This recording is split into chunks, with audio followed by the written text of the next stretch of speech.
Ze studia w słonecznym Chicago.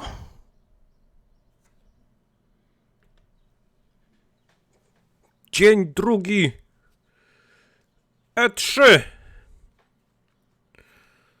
Przyznać się, kto wstał po wczorajszym dniu z małym kacykiem. Witam czat. Czat jest gotowy na nie wiadomo co, bo po PC Gaming Show nigdy nie wiadomo czego można się spodziewać. Czego oczekuję ja? Oczekuję gier. Oczekuję gameplayów, o których tegoroczne E3 w ogóle zapomniało. Pamiętacie gameplaye, gdzie mogliśmy zobaczyć jak wygląda gra w rzeczywistości, a nie tylko trailer? Także gameplaye. Chcę widzieć klatki.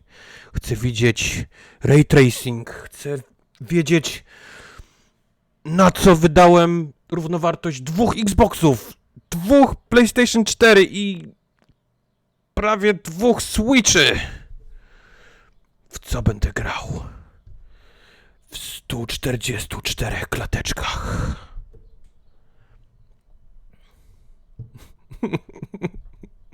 Jak tam czat? Jak się czujecie po pierwszym dniu E3? W pasjansa na się. Czat jest bardzo dobrze. No i bardzo dobrze. O, jest i Tartak. Tartak szuka pięknych polskich chłopców rozmawiających o PC-tach. Znalazłeś ich. Znalazłeś ich, przyjacielu. Wszyscy są tutaj.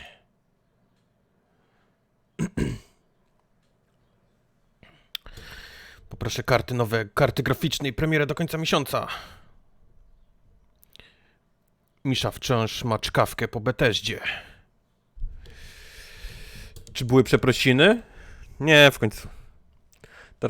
Tartak jesteś? Czy jesteś? Właśnie, chciałem przeprosić Tartaka za wczorajszy żart, który był nie na miejscu, nie powinien się odbyć. Tak, jesteśmy z programu I'm Sorry.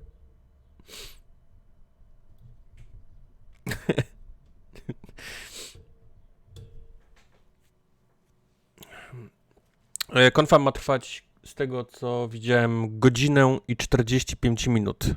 Więc tak sobie zaplanujmy ten czas. Kubar, konfę ma podpisany Warhammer. Nie, na pewno nie, zmieniałem. Jest niemożliwe, impasy bry. Kubar, czy widziałem cenę Arcade od Devolvera? Tak, 5000 dolców. Co jest trochę dużo. Kiens nie ma PC, ale tak ogląda. Witaj. Tu już nie mów, ile miało trwać, bo Microsoft też mówi. Ej, to nie ja mówiłem, ile będzie. To nie ja sobie wymyśliłem ten. To było official statement. A ile w tym reklam? No, obawiam się, że całe to show jest jedną wielką reklamą. Tak to było rok temu.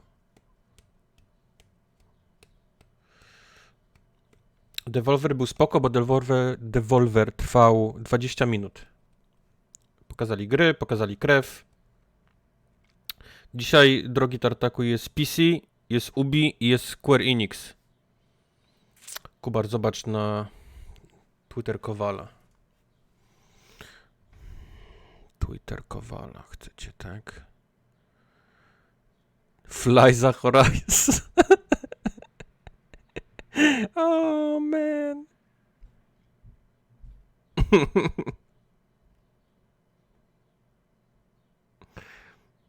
No. Hej, Pikacz. Hej, Łukasz.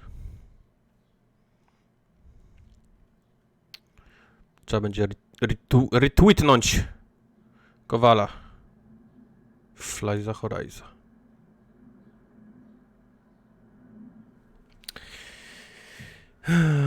Gorzej niż rok temu nie będzie. Myślę, że to będzie dokładnie ten sam poziom.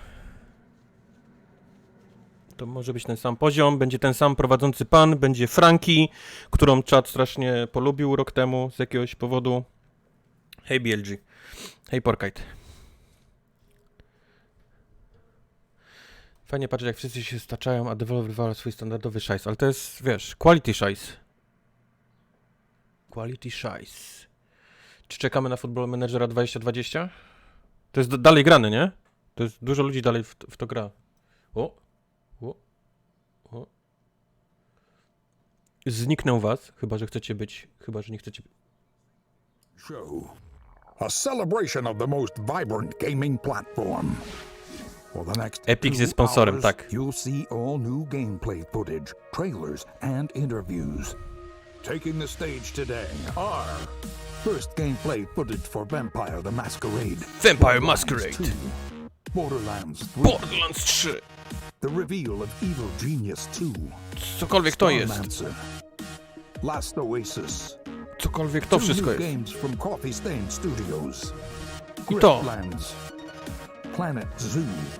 Dalej wszystko. What's next for Terraria? Terraria jest jeszcze rozwijana? Remnant from the Ashes. Mosaic. Warframe. Warframe, ta gra Baldur's Gate wciąż 3. żyje. Jest i Baldur's Gate 3. The reveal of Unexplored 2. Shimel 3. Age of Wonders. Planetfall. And more. And now more. PC Gaming Show hosts. Day 9 Evil Genius to była fajna and gra, taki Frankie delikatny Ward. styl, bo nie grałem nigdy. A to już druga część czy trzecia? Good morning, good morning. O, jest pan prowadzący i Franki. Ladies and gentlemen, welcome to the PC Gaming Show! Yeah, yes. We're so happy you're here today. We have a great show for you lined up. We got 30 games that we're going to be showing off. 30. Some of them Budź baronową. will be updates to Nowe rzeczy existing do Terrarii franchises and będą. titles. Others will be exclusive world first looks. Y'all ready? Well, I first want to thank our sponsors for helping make this event possible. Without Dzięki, their Epic. support, this event would not happen each year. So Koszmarny thank krawat you i so koszula? much. Thanks to you for coming out. It's 10 a.m. in Los Angeles. Happy Monday, everyone. Ale mówisz o Franki, Best czy day mówisz o of the panu? week. Hello to all of you up in the balcony, and of course, thanks to you tuning in live from all over the internet, YouTube, Twitch, Twitter, Facebook, wherever you're tuning in from, welcome. We're happy to have you. My No, to name is będzie Day cringe. 9. I'm one of your hosts for this event. Ale Joining me to is nie jest the nasze pierwsze fantastic PC Master Frankie Gaming PC Ward. Show, więc... Oh, thank you very much. Thank you, Sean. Hello, everyone. Now, for you guys at home, for the first time, whatever platform you're watching on, we are going to be pulling your clever comments. Just remember that. I said clever comments from Twitch, Twitter, YouTube, and Facebook throughout the show, making you famous on the internet, on the screen. We're going to be sharing them live. And one of the things we're especially looking for are your questions for the Borderlands 3 team, because Sean, you've got a mission to put their questions to the developers later. That's Oh right. boy. Midway through this show, I'm going to be asking Powiedzcie those mi, że questions to the Randy- creative director of Borderlands 3. Use hashtag Randy PC Magic Gaming Man. Show, and we'll read them live. Until then, let's start the Będzie PC gościem. Gaming Show with our very first title from UK developer Rebellion. Several years ago, they announced that they were working on the Randy follow-up Magic Man to Pitchford. Evil Genius, a real-time evil layer simulator. And now, Rebellion is ready to reveal its nefarious vision for the project. So, PC Gaming Show, who's ready to stroke a cat menacingly? Here is the world exclusive reveal for Evil To Genius jest 2 World Wciąż Domination. cringy. To show jest wciąż cringy.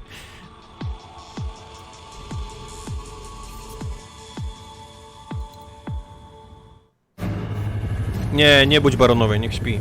To jest... Terraria nie zając, nie ucieknie.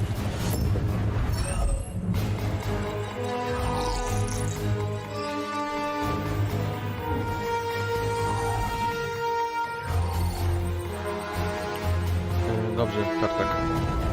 Będę pamiętał, że masz piwo w zamrażarce.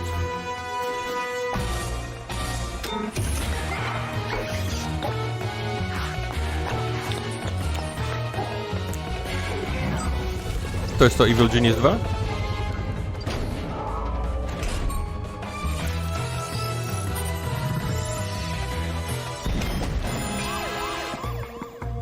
To ma taki vibe Team Fortress.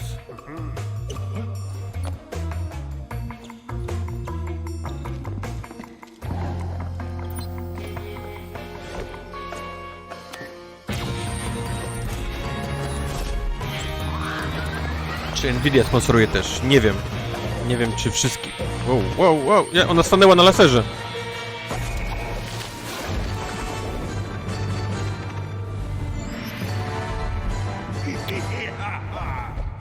W ogóle w ramach tego prezentu, to co kazałem ci kupić, to kupiłeś nowy rower miejski, bo stary się rozwalił, chciał jakieś grę tak kupować. Teraz jest zadowolony. No widzisz? Tak to się robi, mój drogi The Kosimo. Masquerade Bloodlines 2 is the successor to one of the most beloved RPGs ever. And with me to talk about it, I have Brian Mitsoda and Cara Ellison from Hardsuit Labs. Now, Brian, you were a writer on the very first game, so what does it Widzę, że mean Frankie for you awansowała do to finally prowadzącej. get to work Już nie on tylko jest this gdzieś na balkonie i czyta czyjeś It tweety, means tylko that, już... a lot of people have very high expectations and we have to meet Po those. co mu rękawiczki? Po co nam wszystkim Well, rękawiczki? let's take a look at whether you are going to meet them, because we are going to take a look at the world's first gameplay footage. He's fucking cool.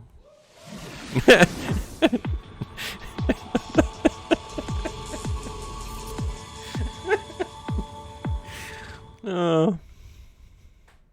You're breathtaking. Guess I have Aż się prosi na... You're dead.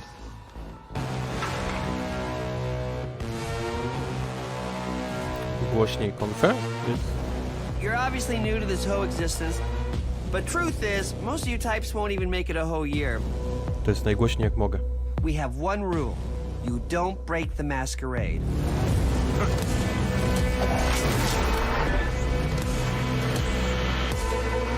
Nie będzie Darkness 3. Możecie od razu przestać wszystko.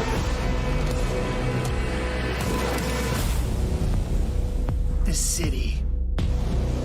We're all fighting over scraps here. Welcome to the first day of the Czy rest wiem, of że your gość od death. Breathtaking ma dostać Having fun yet? kolekcjonerkę... Tak, wiem. Ma dostać kolekcjonerkę... Cyberpunka za darmo.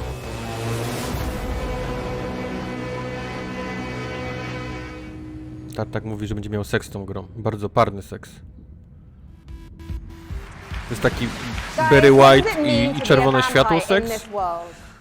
So in Czy what it seks is, it's kind of a darker w toalecie version of w our samolocie? world, and the vampires Seks. need to keep their presence secret from humanity. So the vampires are Oczywiście zero gameplayu, ponieważ staying hidden in the shadows, while also przez needing rok to feed on straciliśmy human wszyscy beings and oczy kind of i nie możemy manipulate us, oglądać in gameplayu. order to get blood.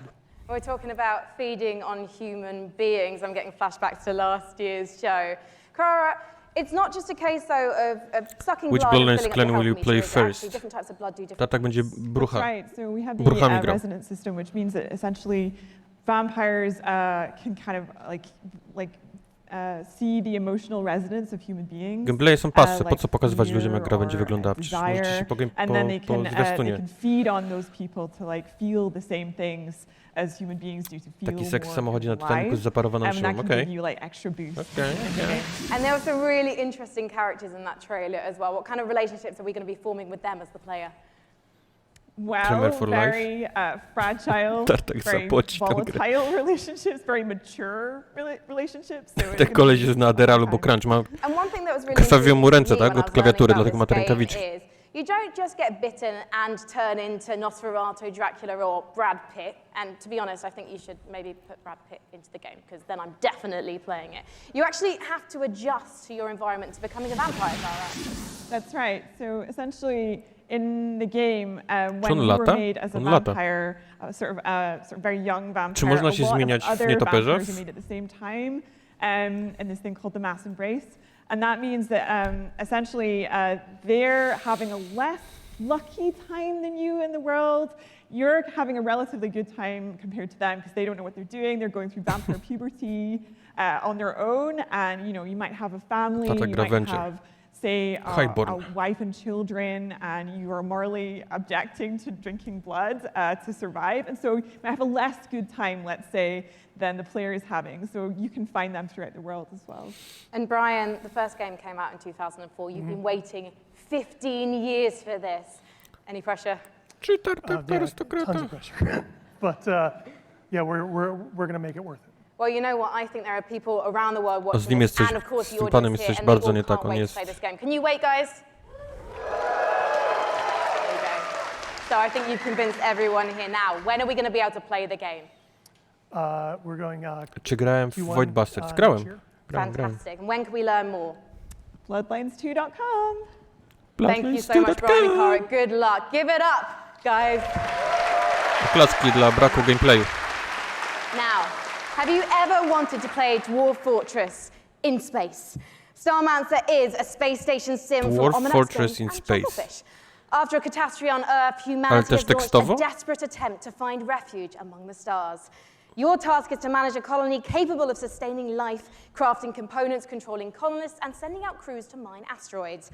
But when you're living in space, there can be big consequences for even the smallest mistakes. Let's take a look at the brand new gameplay for Starmancer.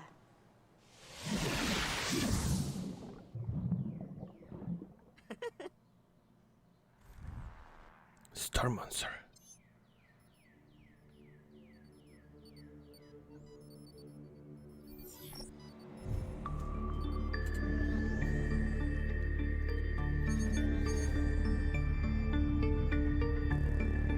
Grow your colony.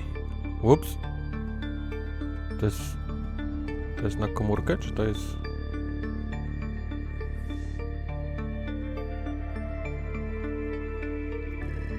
Ale to jest Chucklefish, więc Chucklefish ma... nie robi złych gier, nie? Right? Tak, na komórkę, jak sama nazwa konfy wskazuje. No taki to miał wydok tych postaci.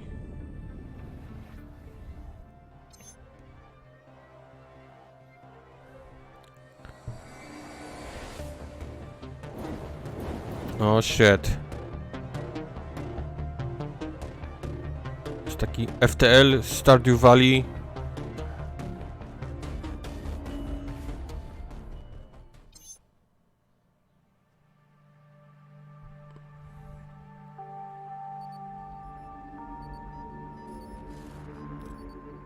Starmancer.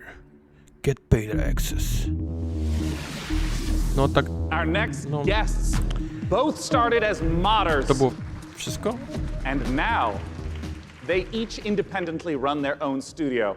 Let's welcome to the stage, from Tripwire, John Gibson, and from Torn Banner, Steve Piggott. Hey, Sean. Tak niedawno coś podobnego grał, co mu włazili na stację i nie potrafił się obronić. Now I understand. Both of you started as modders, working independently, running your own studios. Było coś Talk takiego about the faktycznie. collaboration that you started together. Tartak, masz piwo Yeah, w Steve. zamrażarce. So we've known the Torn Banner guys for a long time, even giving them some advice when they were modders, going commercial, helping them not make the mistakes that we made. And we've been friends, and we've always wanted to work together. And now we've sort of formed this independent, former mod team, professional super group to get an awesome game out to fans. Yeah, and for us, this is a dream partnership as well. We've always been really close with Tripwire, and we really respect their games. We see them as one of the few studios that's bringing true innovation to the FPS genre, and that's what we're all about as well. Well, let's take a look at this upcoming collaboration between Torn Banner and Tripwire. Zobaczmy.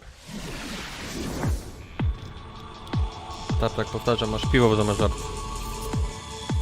World exclusive.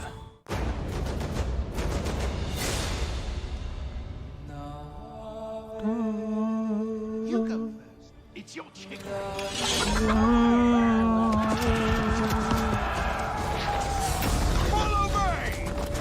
Jezus, kolejny multiplayer?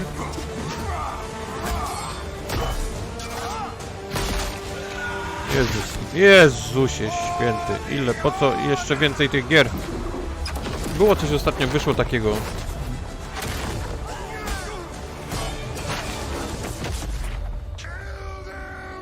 I nie mówcie mi, że to jest ten nowy Mountain Blade 2. Że to tak wygląda teraz. No dupa, Chivalry 2. No. 20-20.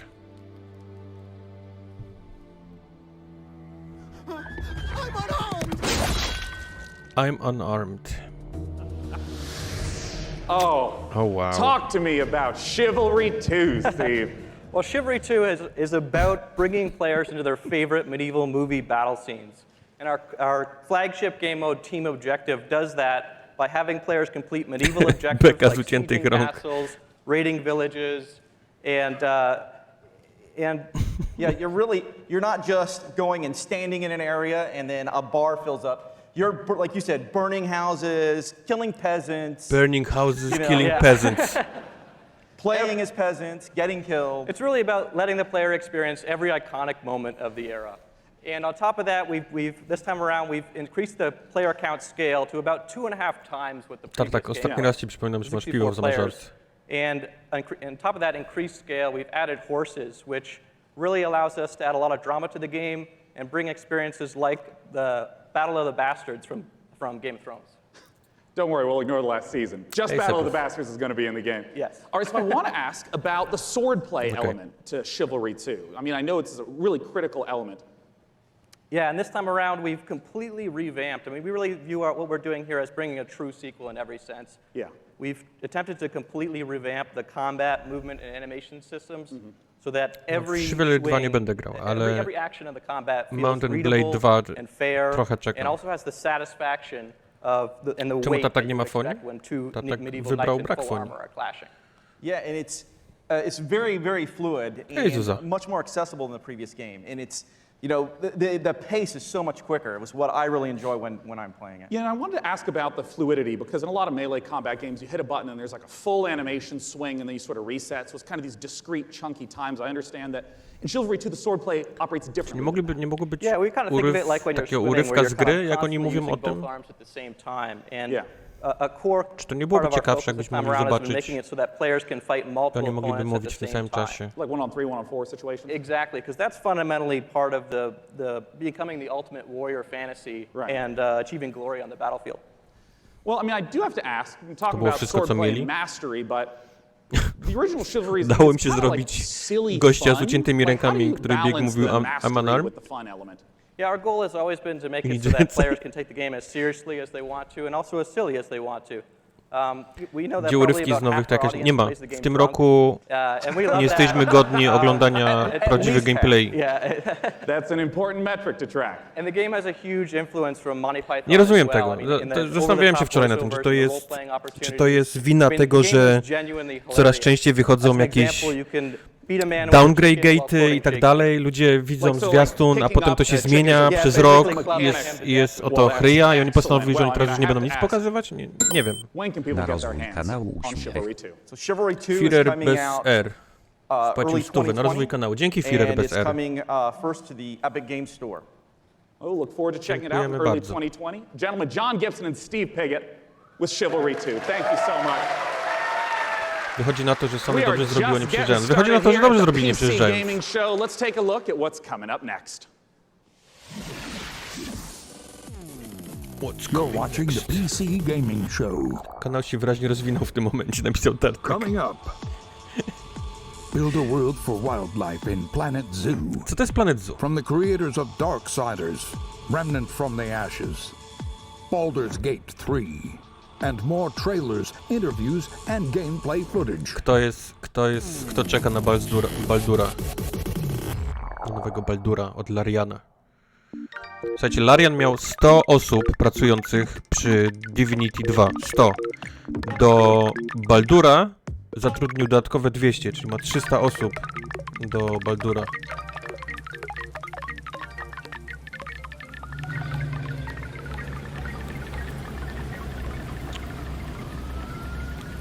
Kuba, idź na Discorda, bo Tartak czeka. Czy czeka? Nie czeka. Proszę tu nie kłamać.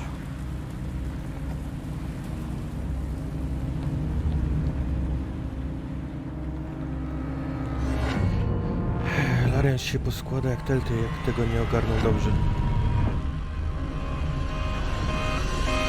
Kto robi tego Baldura nowego? Larian. Ci goście od Divinity.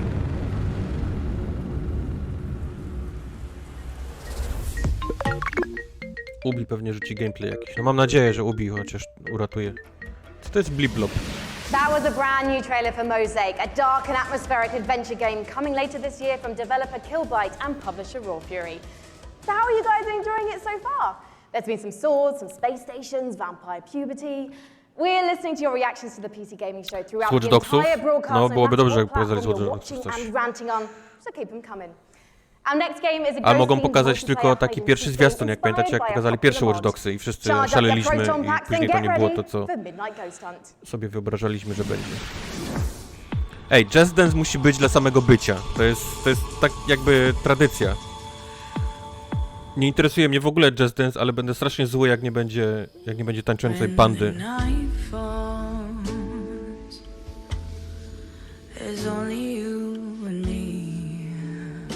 Myślałem, że wczoraj się BTZ osiągnęła, no ale dzisiejszy dzień trzyma poziom.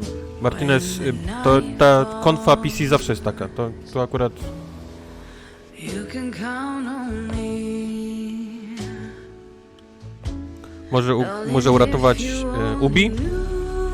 I jeżeli tylko Avengersi są niesamowitą grą, to Square Enix może. Co tu się dzieje?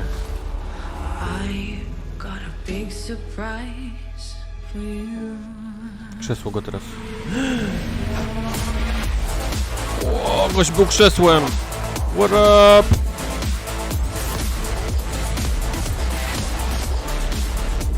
Czy to jest taka gra w ten? Jak był ten mod do Half-Life'a, gdzie się można było zmieniać... The fuck?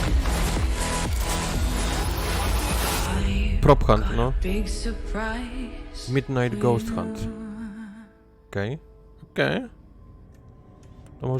To może być na stream śmieszne. A tak zapisz.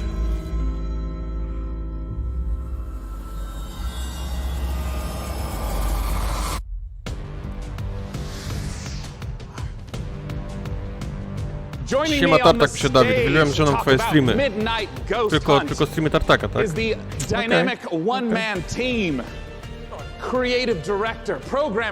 Gra telewizyjna ma duchy. No, jakbyś mógł tytuł zapisać, byłoby później nam prościej. Sam, please tell us what is going on in that. What is Midnight Ghost Hunt all about? Właśnie Karol jest do zapisywania, ale chyba nie ma Karola w tym momencie, więc muszę Tartaka prosić. You can play as either as ghosts or Zapisz ghost Midnight hunters, Ghost like Hunt. in a 4v4 format. I see. The ghosts can hide inside average everyday objects around the haunted house. The goal is to look like harmless furniture, but on the inside, they're not so harmless ghosts as you saw. Yeah, and if I'm understanding correctly, it's not about hiding as a lamp to try to assault Lubię, jak and ktoś coś take out a robi hunter. It's i actually się z tego you cieszy. would do that so that we Naprawdę. can keep running away and Nawet continue jeżeli to to jest hide. taka Exactly. jakaś So the mała... main objective of the ghosts is to try to stay hidden as long as they can until the time runs out. Lepsze to niż pan w rękawiczkach, który stał jakby był faktycznie na jakichś środkach. They can fight back if they like, but in general, they want to try to hide. But if there's a hunter kind of off by Maciek, himself, he przegapiłeś can quickly just hit him in the 22 back of the minuty. head, knock him out real quick, and he has less hunters to deal with at that point. See. Well, what's the identity of the hunters? I mean, we've been seeing furniture flying all over the place. What are the hunters doing? So the hunters, it kind of can be divided into two different segments. The first part of the game is kind of almost like a detective game because they're sort of trying to figure out where the ghosts are hiding. Co on ma tam zapisać? Gra wideo? No właśnie... Obvious at first glance. So they've got gadgets like a footprint tracker, Niech ktoś jeszcze like a radar, zapisze. like you saw, to try to narrow down where in the haunted house Tartak on these to ghosts zapisał are hiding. tak jak mówił. As soon as the first ghost is found, though, it starts getting a bit more chaotic. There's ragdolls flying everywhere, and they have that cannon to really try to smash the ghosts into pieces. So those are kind of the two aspects of the ghosts. I see. Well, talk to me a little bit about the inspiration for Midnight Ghost Hunt. I understand it's based on Gary's mod called Prop Hunt. Right. So that's definitely a big inspiration, but the big twist for us is that the props fight back. You saw the furniture, they hurl themselves W Prop Huncie nie można było walczyć, można było się tylko uciekać i chować. To widzę, że duchy mogą... Sort of mashup. You have a reason to be a little bit afraid of the things that you're hunting. So that changes up the dynamic a good amount, I think. And I want to ask about when the clock strikes midnight. We saw the very spooky red color pop up. We didn't see what happens then. What's going on then? So midnight, if even one ghost survives 4 minutes into the match, then jest Daniel Radcliffe, przestańcie. across the map. All the lights will actually flicker out. It'll get really dark and scary, and all of the ghosts that were destroyed actually return as vengeful spirits. They're a lot more powerful. 51% osób widziało ducha. So at this point, the tables have turned. The hunters are now the hunted, and they just need to try to work together to stay alive long enough for their evac to come, which is another 4 minutes or so. Usually the ghosts win when it gets to midnight. Are you talking about like 90% of the time? Usually because the ghosts are so overpowered at midnight. The hunters are doing whatever they can to try to prevent midnight from even occurring by destroying all of the ghosts and clearing the house, basically. Well, awesome. When can people get the chance Może Red Dead na PC rzucą. Myślisz, że oni zapowiedzą to We'll be tutaj? running an alpha event later in the summer. You can sign up at midnightghosthunt.com. I'd also like to give a shout out to our Discord, discord.gg/midnightghosthunt. Later in the summer, we'll be giving out keys on our Discord as well as on our main website. Wonderful. Ladies and gentlemen, Sam Malone from Voltage Sky Games.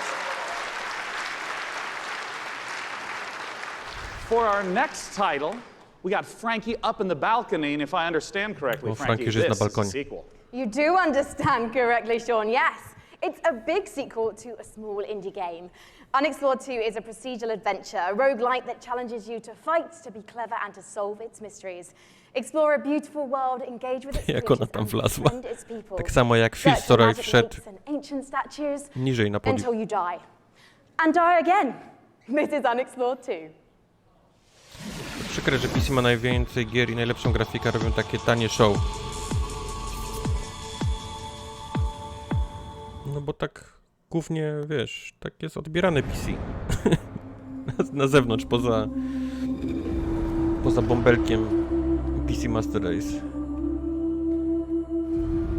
Co to jest?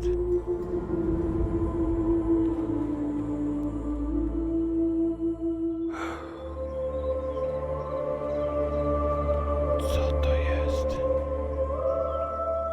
Pamiętacie tą grę, którą zapowiadali już chyba 2 lata albo 3 lata temu na E3 z tym takim małym liskiem? Tunic się nazywa?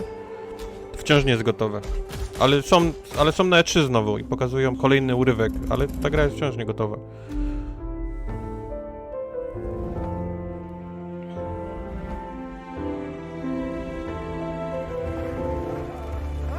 Nie, to nie jest Tunic. Nie, to jest jakaś inna gra.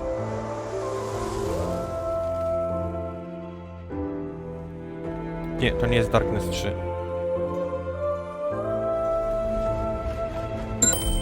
Halo, dzisiaj ma być coś fajnego? Czy tak jak wczoraj, wyłączając Cyberdunk? Mickey Man wpłacił dechy i pyta się, czy dzisiaj będzie coś fajnego, czy tak jak wczoraj. No, liczymy na to, że będzie lepiej. Mickey Man. Dzięki za wpłatę. Liczymy, że Ubisoft coś pokaże lepszego.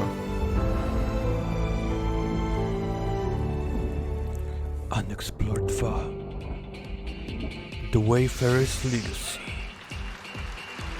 One of the biggest bang for your buck that you can get when building a new rig is investing in a new monitor. And here to talk about a groundbreaking new display is Samsung's Dean Dalcero. Och, Samsung, ich nowy monitor z G-Synciem.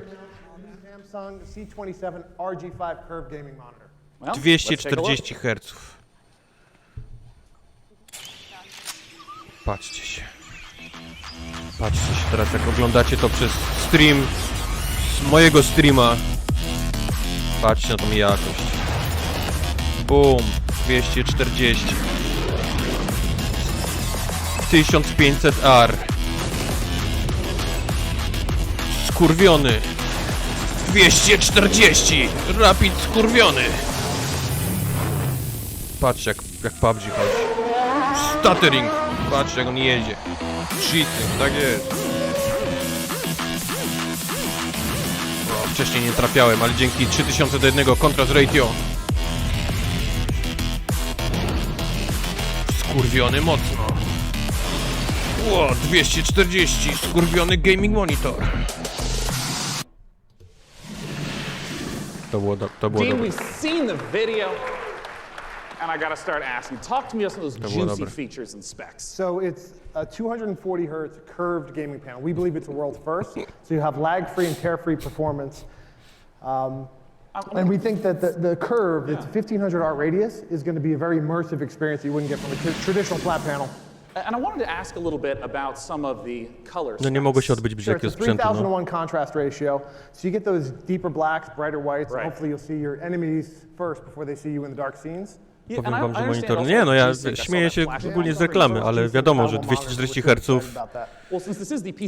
G-Sync robi na pewno. What are the types of games that you would expect that 240 hertz refresh rate and the G-Sync to work well with? Sure, so we think everybody's going to appreciate the speed and the performance, but ultimately esports first-person shooters are really going to benefit. Nie dadzą pewnie ceny, co? Well, of course, I have to ask, not just when is it available, but what type of cost Wolę FreeSync, bo teraz jestem full So it'll AMD. be available in mid-July for under $400 for a 27-inch panel. So it expands our gaming lineup to Jarku 101, hej. Because when you said 400, I mean that's Cena bez 27 ceny. inches, $400. Wow. Nie będzie Kian. So our gaming lineup Kianu will be jest expanded to 8 models, ranging from breathtaking, 24 all the nie way up może to być wszędzie. 49-inch dual QHD. Check out samsung.com/gaming240 or see us in the back of the room for more info. Yeah, that's right. For any of you in the audience, it's there. You can go there for it. You can go there for it. Not 4K. Not for that price point. Well, I want to let you know that we have all sorts of great presentations and games coming up. Let's look at what's coming up in the PC. No, you're breathtaking, Misha. You're all breathtaking. Stay tuned for more announcements, trailers, and never-before-seen footage, including Gearbox answers burning questions about Borderlands 3. Nie dali ceny. Też byłem ciekaw, The ile next kosztuje game taki from fajny Clay monitor. Entertainment. Get ready to rip the galaxy a new wormhole in Valfaris. Wow. And more. To wyglądało fajnie. Wow, to wygląda jak kontra. Borderlands Król. And now the PC Gaming Show Powiedzieli presents $400, What's tak? Next from Okej. Funcom. To nie jest najgorsza cena.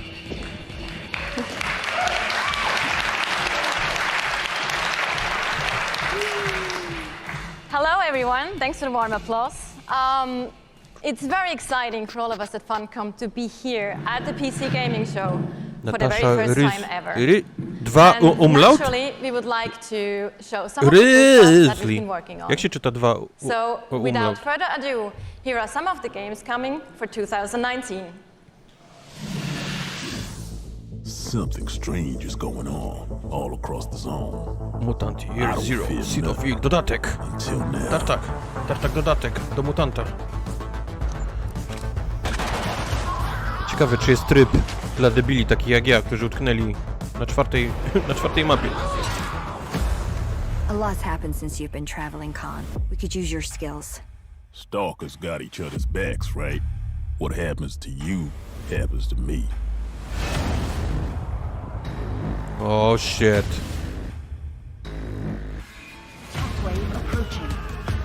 Conan RTS. Data maj 29, czyli to już wyszło niecały miesiąc temu, tak? Ale jest tutaj. Okej.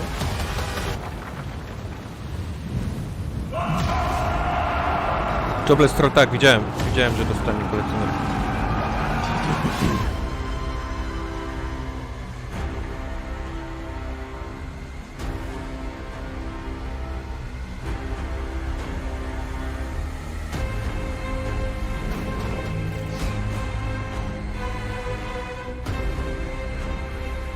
Księżyce szaleństwa. Na Halloween wyjdzie. Nigdy w to nie zagram, bo to nie jest gra dla mnie. Aczkolwiek są macki, więc... No nie, takie macki to nie. Who would have thought? My son, off to fly among the stars. Ej, ja nie narzekam, ja dużo gier oglądam. Jest super. Please welcome to the stage, founder and director of Mighty Kingdom. Czy konfa Netflixa na E3 będzie? Netflix jest u Jeffa Keighley w tym jego... Jakkolwiek to się nazywa, nie wiem. Colosseum, At Funcom we've been doing our own games for over 26 years now. But recently we had the great pleasure to be working with some other very talented developers and help them publish their games. And on that note, I'd like to introduce Phil Mace. He is founder of Mighty Kingdom, a studio out of Australia, who has been working with us on something a little different. Thank you, Natasha. So on April 1st this year, we put out a little trailer for something called Conan Chop Chop. And considering the date, it was perhaps no surprise that people decided that that was an April Fool's joke. So yeah, we have a little surprise for you. Check this out.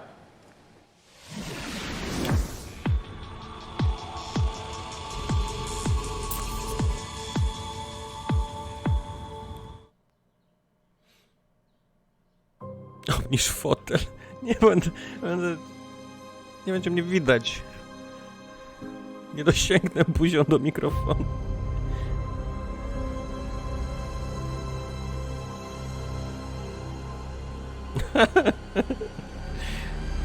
Kurwa, przesuń się na ten środek. Nie, tu będę siedział. Mogę się w ogóle się mogę.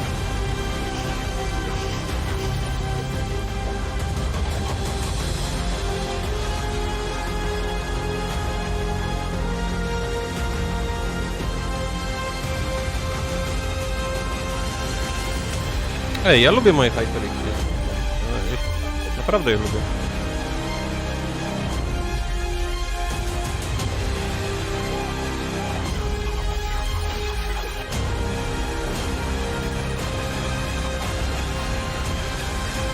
Ej, to wygląda jak fleszówka. Taka z tego congregate.com.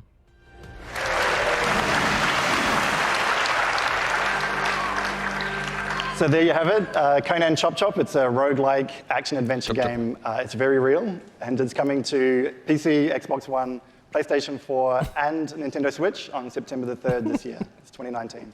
We also have a playable version here at E3 at our demo Conan room, Chop so Chop. if you want to give stick figure Conan a try, then please don't hesitate to drop by. Thank you. Thank you so much.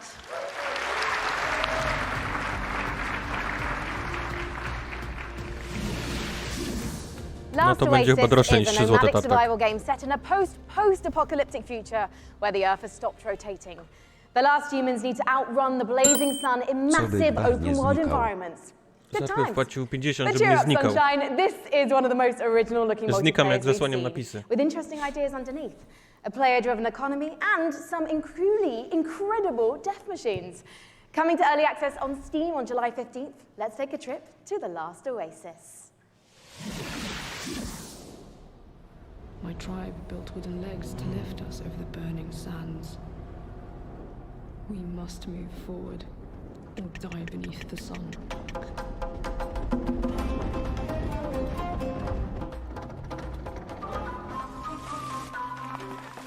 No, to jest gra o tym, że zaczynasz z pięściami, musisz bić drzewo i z drzewa robisz siekierkę i później z siekierką lepsze drewno i masz wtedy kilof i kilofem możesz kamień i wtedy możesz lepszą siekierkę z kamienia i wtedy możesz lepsze drzewo.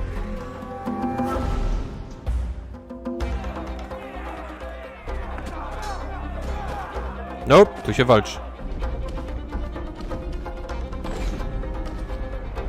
Chcę taką grę, ale lata się balonami z Torgala, tymi statkami z balonami z Torgala.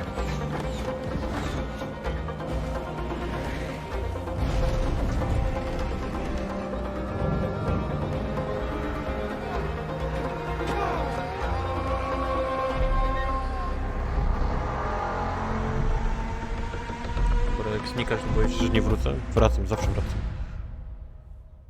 Last Oasis. September 3rd.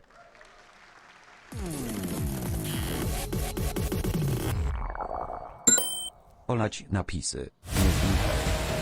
Piotr spłacił 20, olać napisy nie znika.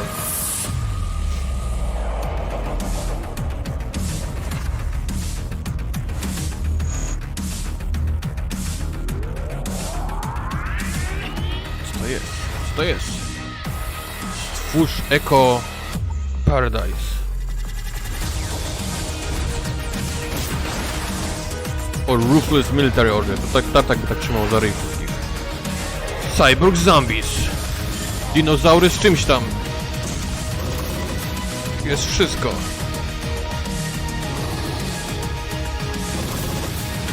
Czy to jest ta nowa gra Paradoksu?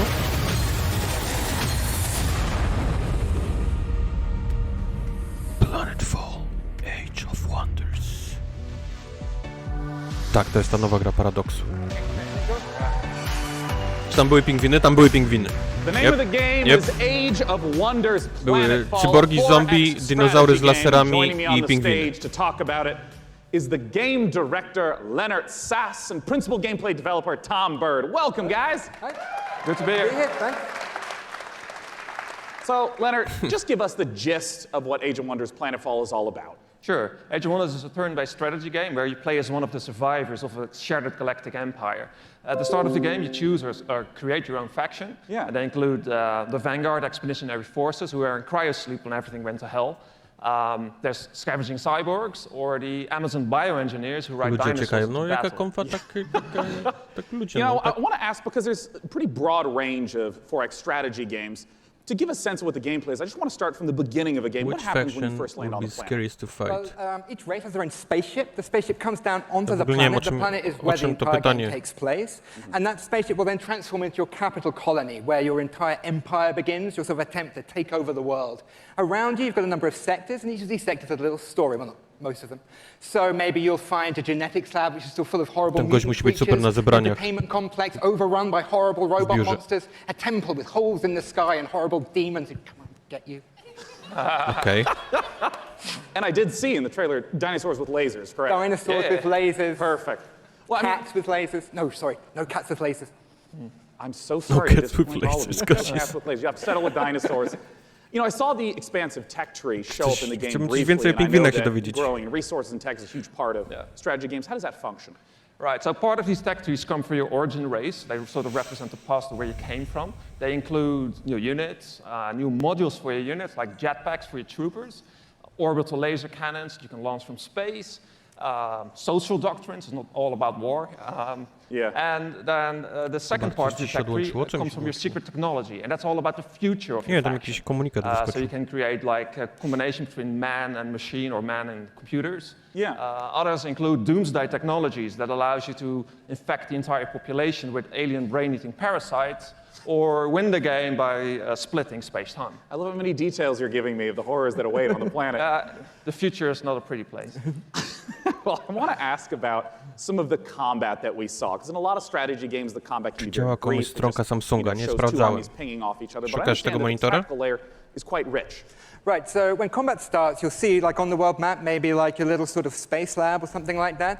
When you go into combat, you will zoom all the way in, and you will be inside the lab. You'll see all the pipes and all of the goops flowing around. All of your units, which you've been putting together and built, are i now tak można, deployed. tak In można turn-based oglądać. combat, you can move Coś them się into cover, dzieje, use their urywek abilities, gry, shoot laser cannons. pan sobie Maybe mówi you've chosen w okienku. advanced, you've got like a bunch of space dwarves and little metal suits that dig holes in the ground, like shoot from the holes. Maybe you've chosen the Kirko, sort of horrible alien bug monsters. They run forwards and slash people and puke acid on them, that kind of thing. I mean, how long do some of these battles wind up lasting? It depends. A short battle can be maybe 2 or 3 minutes, but at the end of the game, you've got a massive siege with like 20 units on your side, 20 units on their side. You've got orbital cannons blasting Epic holes umie in w the kąs. world. No to jest That konfa can maybe take sponsorowana 20 przez minutes. Epic, to nie Epic, to nie Well, jest talk to ich. us about when we can play the game. Okay. The game is due this August 6th. It's going to be available on PC, multiple platforms, consoles, and it's available for pre-order now. Well, lovely. Hey, Kiedy konfa what's Netflixa, that nie musisz URL? sprawdzić ten It's Jeffa Keighley aow-planetfall.com. Well, I'm rozkładówkę. looking forward to it. It's less than 2 months away. Gentlemen, thanks so much for joining me up on the Thank stage. you. Okay, thank you. All right. Bye-bye, guys. Thank you for sharing the horrors of the future. And for our next game, Frankie, I have to ask you, what year is it? Why? The year is 1946, Sean, my dear boy. Europe lies in ruins torn apart by the satanic Plan Z. A brave band of heroes cast the Fuhrer into hell, but little do they know, the nightmare is far from over. Achtung! This Hej, is Franciszka. the world exclusive reveal of the next shooter from the makers of Z Franciszka Sniper pani Elite się 4. Franki nazywa w tym momencie. Zgraliście się.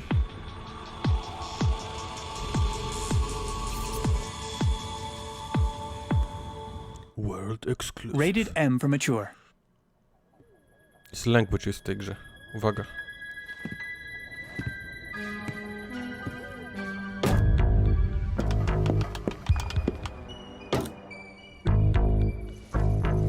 Bom, bom, bom, bom. Nowy Zombie Army Trilogy. Nowy ZAT.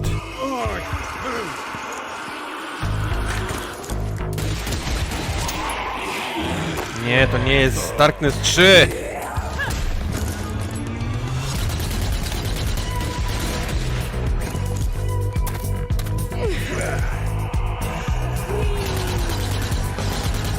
Hej, Dawid.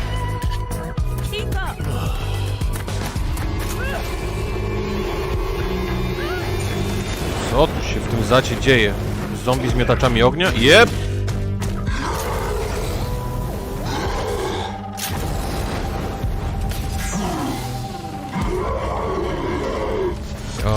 O, to jebnie.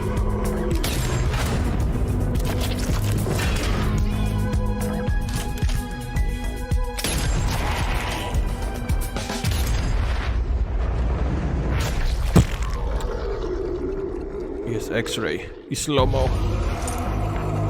Kiedy nowy ZAT? Chcę nowego ZATA.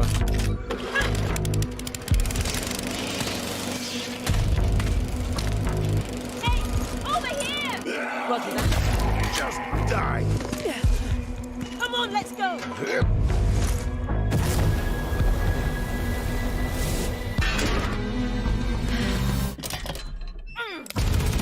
O!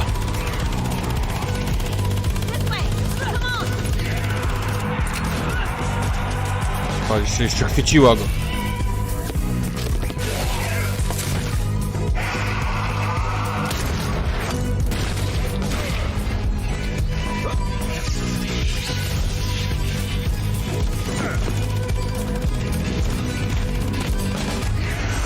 Dźwiękowo mi Frankie przypomina Julię Dreyfus z Seinfelda. Może fryzurą.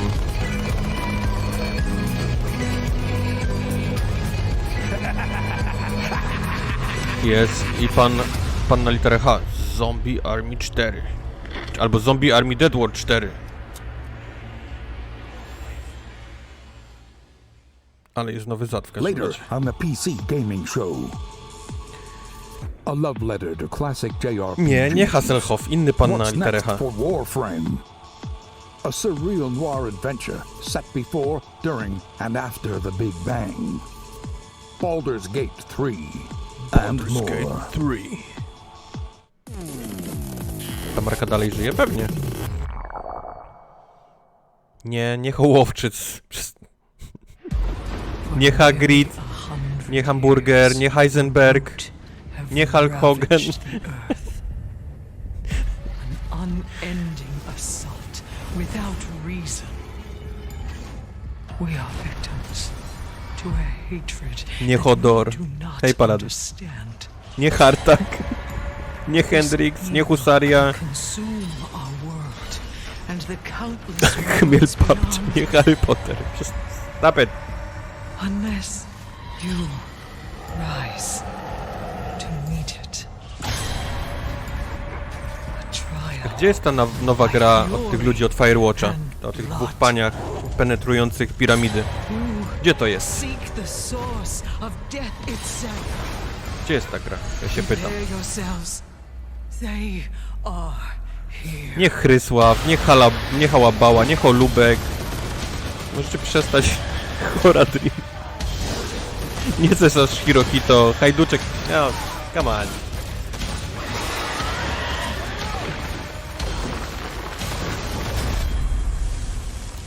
Remnant from the ashes.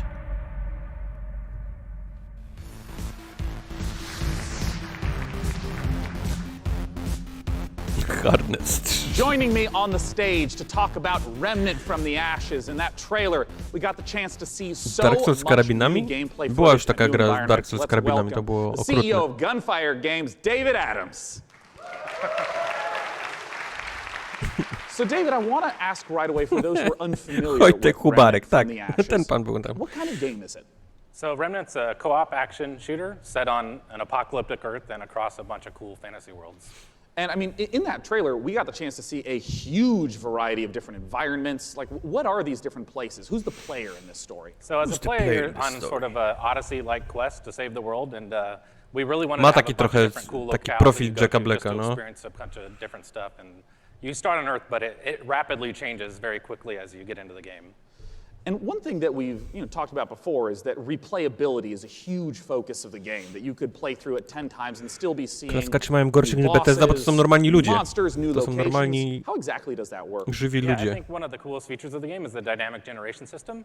So we generate the maps, the enemies, the quests, Tak, Hideo Kojima. NPCs, bosses, Czy możemy już You built those all przestać? by hand, right? Yeah, it's all hand scripted, but the system takes all the pieces and stitches it together. So you might play the game and come into work and say, hey, I talked to a giant tree and fought a dragon boss, and I'll be like, I met a guy in a helicopter, an old guy in a helicopter. Jezu, and killed a zapyta, czy tree ant. ktoś We'd have completely a different propos Jacka Blacka, czy experiences ktoś and wczoraj playing z the tym same z game. And you just have koncertów w to keep going Norymberdii. Nie, through a and co było eventually ciekawego? Explore what all the possibilities are.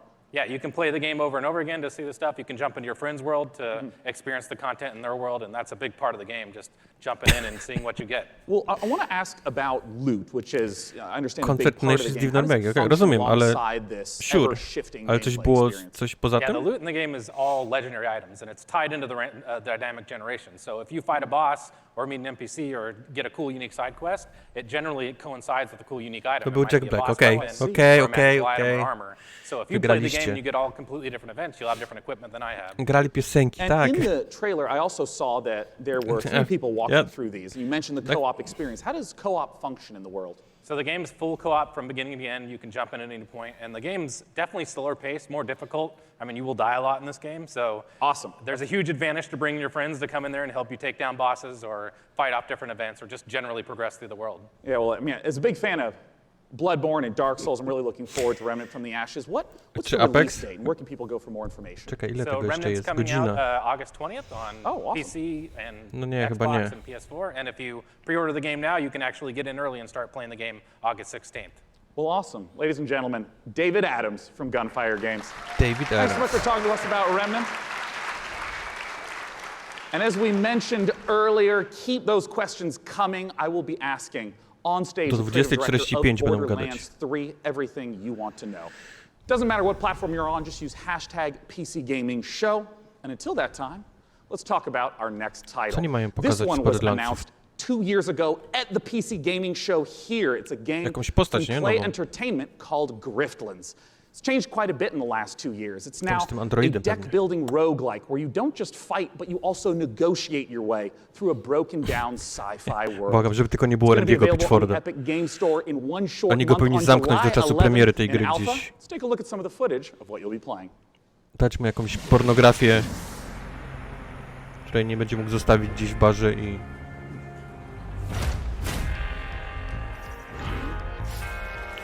Ubisoft jest od 22.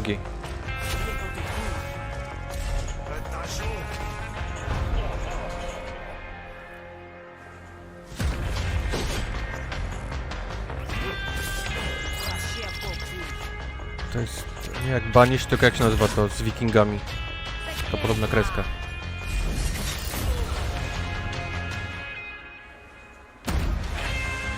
Nie, nie Darkness 3. Banner Saga.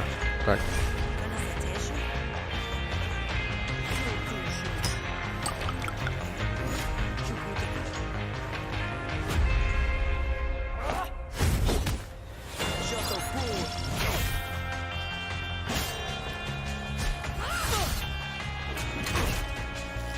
Octopath Traveler wyszło na PC-ta. To powinniście grać. Jak lubicie takie na zmianę bicie się.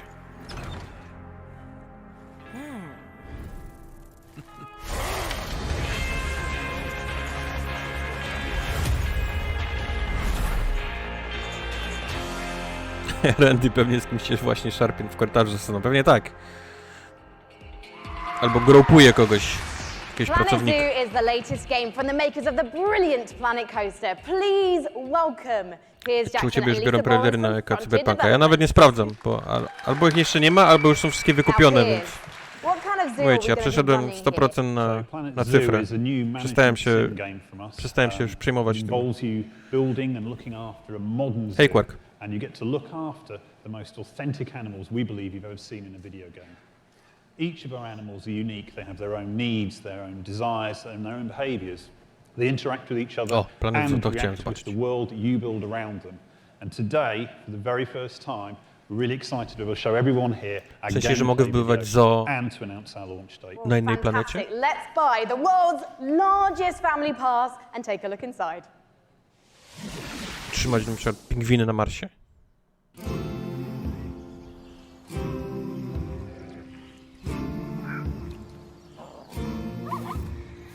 A wumbołe. Nie będę śpiewał, bo mnie zaraz na YouTubie zbanują.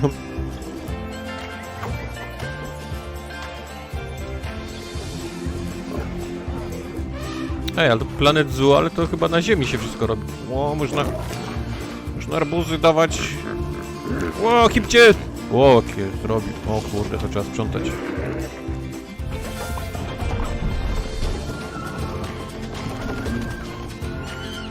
Czy można zrobić na przykład całe zoo tylko z rakunami? W sensie, czy jest tu ekonomia? Czy jak zrobię całe zoo z rakunami, to w ogóle ludzie przyjdą?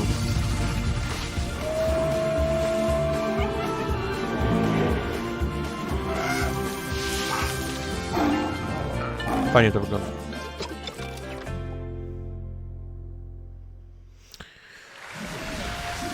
Lisa, I love some of the animal shenanigans here.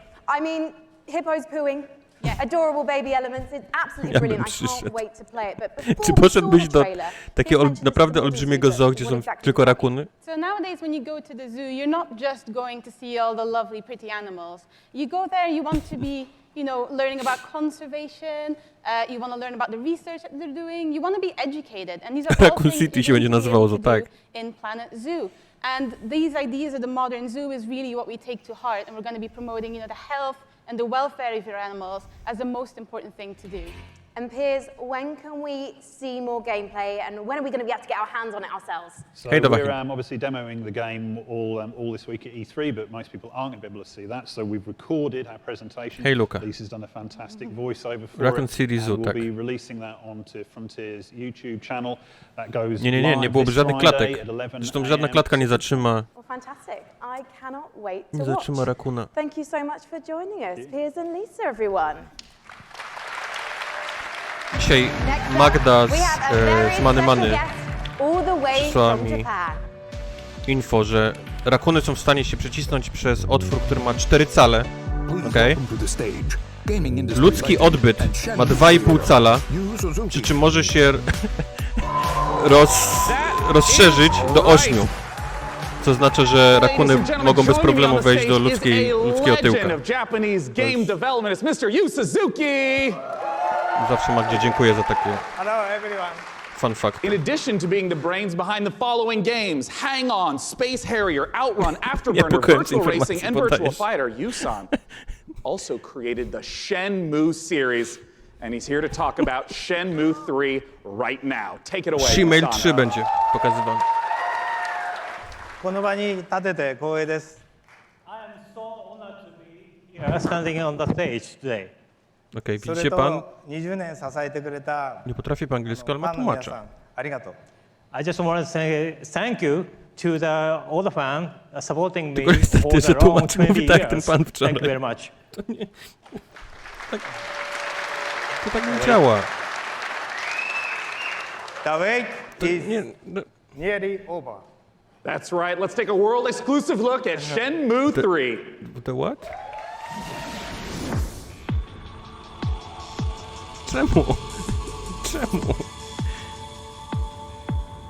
Potrzebny jest tłumacz dla tłumacza, tak. I don't think your kung fu is strong enough. Grandmaster,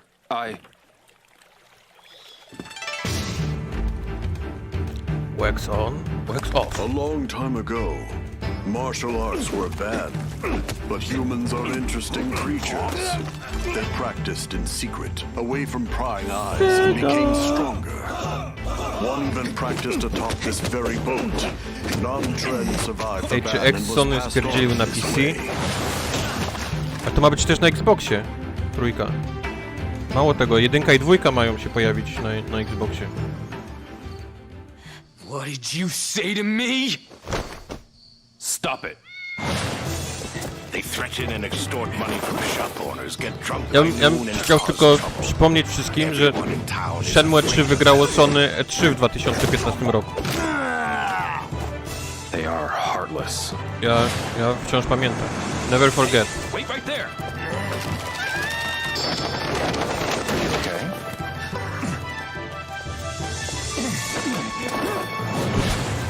This is him, the Japanese guy who got in our way. Ale ma biceps. Barge in here on your own.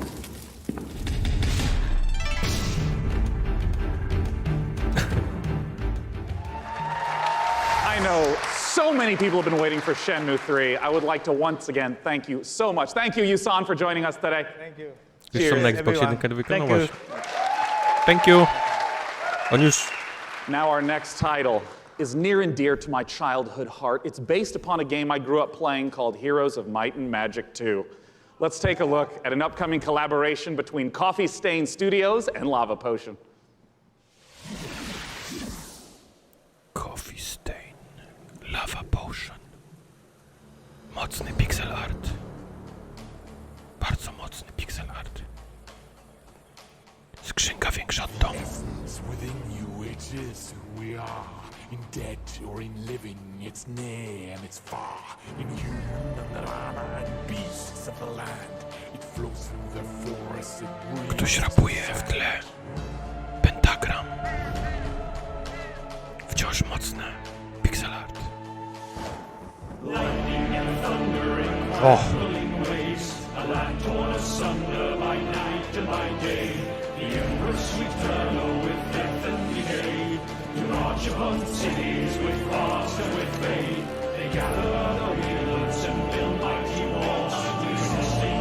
Zaraz powinien wejść drop.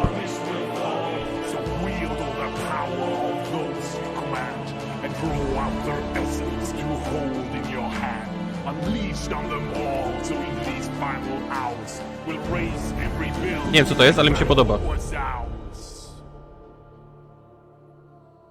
Ktoś skasił światło. Song of Conquest. Classic Adventure Strategy. Nic nie wiem o tej grze. The name of the game is Songs of Conquest, and here to join me in talking about it is the lead designer from Lava Potion, Karl Toftfeld. Hey, Karl. Hi, hey, thanks. I mean, let's just start off. For anyone who Szanta maybe hasn't played the cmentarna to Heroes of jest Might and Magic oficjalna series, nazwa what na is tego Song of typu Conquest all about? utwory It's muzyczne. all about, well, you kind of start out with in the town that you just saw in the end of the trailer, and from there you recruit your wielders, it's what we call our commanders, and you recruit an army, and then you kind of send off your wielders on an adventure. And they go exploring the world, pick up resources, those resources, you upgrade your towns, you can get more stuff. Bo 2007 rok się już był dawno temu. Strategy combined. Yeah, and you know, I know that part of the core loop is obviously get the resources to build up the township, but for what reason? Armies, man. Talk to me about those juicy battles. Yeah, those so juicy the battles. Like the whole game is turn-based. So you go into combat, you bring all your troops in, and you start by deploying them, and then all the troops have different stats, like offense and defense and health and so on. And they go in initiative order, and then you slug it out, and it's a bit like chess, but instead of like pawns and bishops, you have like horned wands and face spirits. Great, and griffins and so on. Yeah, and all those things. And well, you know, as someone who just loves the Heroes of Might and Magic series, I know that you have translated a lot of the gameplay elements into Songs of Conquest, but what are some of the modern elements that you're bringing in? Well, there's a lot of it, but I mean, one of them Jeżeli is to jest magic. bardzo We blisko call it the essence. So basically, Heroesów, in the to Songs of Conquest universe, everything has an essence within there. It's sort of like the soul.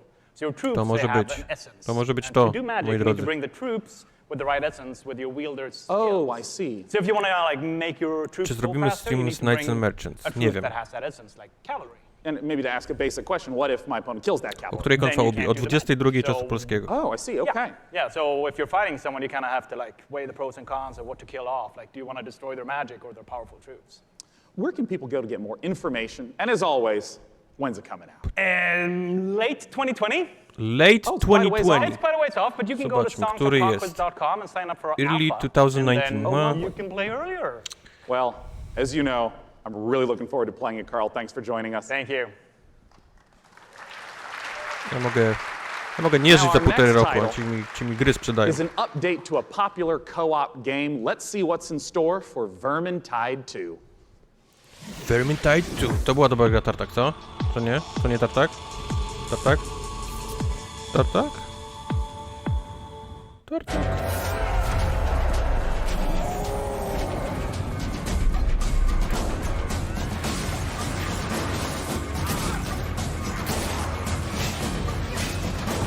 Tartak wypił jedno piwo i koniec. Nie, poszli na Apexa pewnie. Możemy sprawdzić. Sprawdzić mojego kolegę redakcyjnego, gdzie on się podziewa.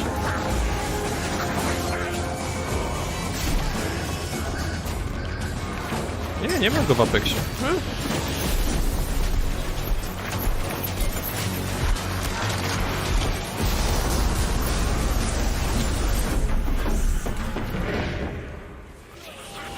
Przepraszam, czy ja mogę teraz grać? Tak! Można grać tymi teraz skawenami. Baba jest skawen. Tartak, można skawenami grać. You just saw the reveal of the new PvP mode coming to Vermintide 2, which turns the Warhammer Fantasy cooperative game into something even more brutally competitive. O, tego chcę spróbować. It looks deliciously Wciąż pamiętam, jak vile, lubiłem grać w ten tryb so much more versus satisfying when you know you're going w ham on a Left 4 fellow Deadzie. player, making him or her cry little baby rat tears behind their computer screen. Zawsze lubiłem grać z You can sign wybuchającym up tym now for the grubasem. Vermintide 2 Boom! versus beta at vermintide2.com To było /version. byłem dobry. Byłem dobry w wybuchaniu. You're an artificial consciousness orbiting Mars. Ta pani whose wygląda jak z ultimate filmu purpose is Beetlejuice. to terraform the planet, starting from a single drone in your landing site and turning the planet into a flourishing second home for humanity. Courtesy of Adek, developer przegapiłeś Dawn Industries and publisher zajebistą grę o budowaniu Here's a first ever look at zoo. Paraspora. Serio. Gra o budowaniu zoo była całkiem niezła. As we all know, reaching the Red Planet was not humanity's greatest achievement. Transferring the complexity of the human mind to machines was. So they can succeed where we fail. So they can build us a home Który odkurzasz kupy hipopotamu, no okej, on no that ale to distant, wiecie. dusty rock. Nie ma, że budujesz zoo i Amy reaches Mars wszystko fajnie. and Trzeba... begins their mission. Jest kupa, no. Jest zoo, jest kupa. Amy, are you with us? Of course, I'm with you, Houston.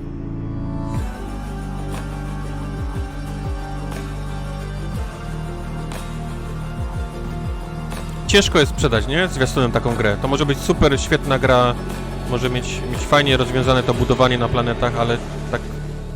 No, to jest wszystko, nie? Co nam dali. In the Assassin's Creed universe, our next guest sent players back in time to rewrite history. But for his debut project with indie studio Panache Digital Games, he's going to take us back 10 million years to where humanity began. Tak, mam zamiar zrobić samo zoo, gdzie są same rakuny. Director and co-founder Patrice Desolé. Zobaczyć, czy takie zoo ma szansę przeżyć finansowo. Yes. To come back on a big stage. 2020, no, wiecie jak to jest. Well, it's fantastic to have you back. I just want to ask, what inspired you to tell the story of human evolution? Well, when I started Panache, I needed a game, an open world game in which you can do a lot of things. You need a character in a 3D environment at first. And I said, oh, I'm the historical guy, I'm the historical dude, so I need an historical period. So I said, oh, let's go back at the very beginning. It'll be easier to do, because I won't have to build a city, I won't have to build technology, and I was a bit naive, because we built Africa 10 million years ago. And that's not easy to build. It doesn't sound 2020. Goście od Rainbow Six Siege wczoraj w wywiadzie mówili, że oni chcą mieć 100 operatorów. 100 operatorów. Mają teraz 48 operatorów, 48 operatorów po ilu? 3 latach? 4 latach gry? W którym roku w końcu Rainbow Six Siege będzie miało 100 operatorów? You play a group of badass character. And eventually you evolve into different species up until Lucy the Australopithecus roughly 2 million years ago. I imagine our ancestors Ja próbowałem kilka razy czytać o tej grze i dowiedzieć się coś więcej. Dalej nie wiem. Dalej nie wiem, czy to jest symulator bycia... From a prey to a predator. Basically at the beginning of the game, everybody is there to kill you and devour you. And basically at the end, it's pretty much you. You're the predator and everybody's afraid of you. Czy można rzucać kupą? No właśnie, to są ważne pytania. So, Patrice, ultimately, what is the key to evolving your clan successfully? Curiosity. You need to explore because, you know, I made game about characters and you needed to follow the story I wrote for you. Chodzisz małpą i jesz, to jest trochę mało. Right? There's no story per se inside. It's not about going and see mission givers. It's not about looking at the mini-maps and the little dots. It's about you, hey, Homo sapiens. Can you survive like our ancestors did? And that's the question I'm asking the players. It'll be for you to answer that question August 27th. To samo chcę wiedzieć, co się robi w tej grze. Czy ja muszę łazić po drzewach, zbierać borówki, czy to jest takie, że ja zaczynam małpą, muszę bić drzewo gołymi pięściami i wypada mi kijek i z kijka mogę zrobić siekierkę i z siekierki mogę zrobić lepszą siekierkę i kill off, i z kill offa kamień. O, Epic Store.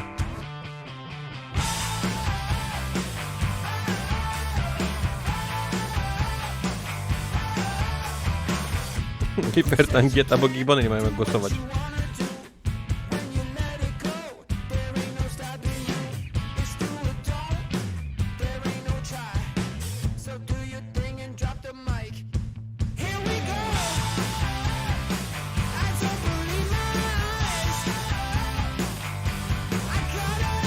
Inleborg nie było stóp.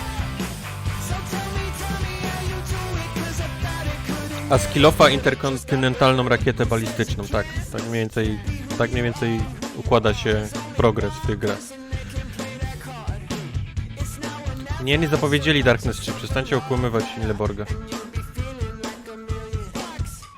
Czy to jest koniec? Według czasu, który podali, jeszcze 35 minut powinno trwać. Nie było jeszcze Borderlands 3, więc na pewno nie jest koniec.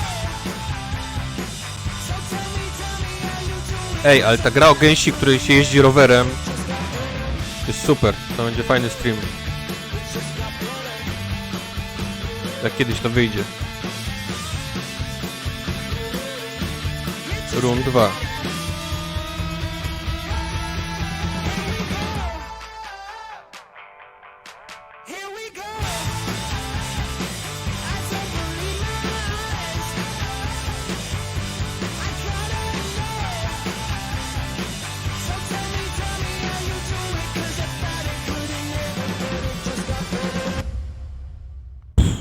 And one more thing. Ludzie jastrzębie. Człowiek jastrząb z 2 gwiazdkami. Człowiek jastrząb z 3 gwiazdkami. Co to jest?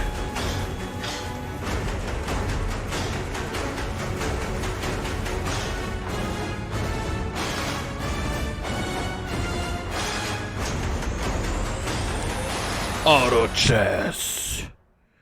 Patrzysz jak gra w grę. Please welcome to the stage, Loring Lee, founder and CEO of Dragon Nest. Indeed, auto chess has turned out to be a sensation, with hundreds of Jak thousands, lubicie millions of szachy, players ale nie lubicie wie getting a grać. taste of it. And here to talk Orochess. about it, Samo gra w coming to szachy. PC is Loring Lee. Take it away, Loring. Yeah. Hello, everyone. I'm Loring Lee. Yeah. Hello. Yeah. I'm the CEO and founder of Czy przegapiłeś anegdotkę o bycie tak? is a game developer and publisher comes from Wszedłeś China. chwilę po niej, I'm so Adek. happy to be here today on this stage to introduce our game, Auto Chess, to all of you. This is really an exciting moment for us. Info dla Kubara. As the Autochess to trailer mod do says, Doty this is a ze really Steam, engaging game w grania w of szachy, Auto jak Chess. widać Epic przejął mod. Dragon Nest now is working with the creator Ale to jak to? of August Steam of ma Auto Chess, Dotę, Auto a Studio. Epic ma szachy z Doty? We are working Jak to together działa? to bring auto chess to your world, both on PC and mobile, so that everyone from anywhere with any device can enjoy the same fun of auto chess. Ja nie rozumiem pana z Now Korei. we are building the PC version with by using the game engine of Unreal Engine 4. As everyone knows, Unreal Engine is one of the best game engines of the world. With the help of Epic Games and by the power of Unreal, I believe we can finish our job quickly and efficiently. And today, I'm very glad to announce. Czy oni losują zapałki, kurwa, w studiu? Kto wyciągnie najkrótszą, ten musi mówić na E3?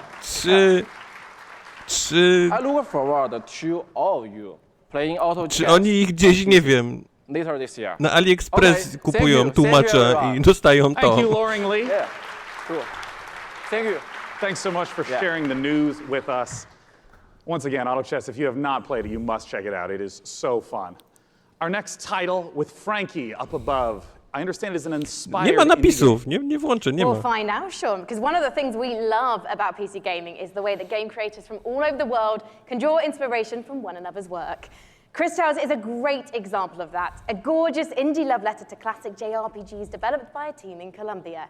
Chris Tales' spin on the genre brings a unique perspective that lets you see the past, present, and future on one screen at the same time. So you'll see the future change based on your decisions in real time. Here's the world exclusive reveal of Chris Tales. Nie, żart był na temat losowania pracownika, który musi zrobić coś, czego nie za bardzo potrafi. Na temat stereotypów. Proszę mnie tu nie wrzucać pod autobusy.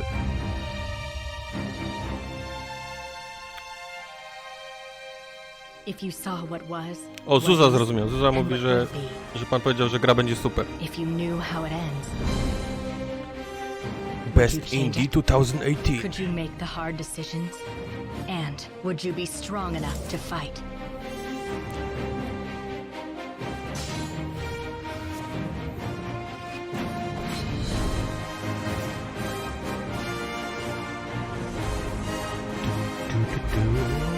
If you learn from the past and act in the present, you can rewrite the future. Gra podzielona na przeszłość, teraźniejszość i przyszłość.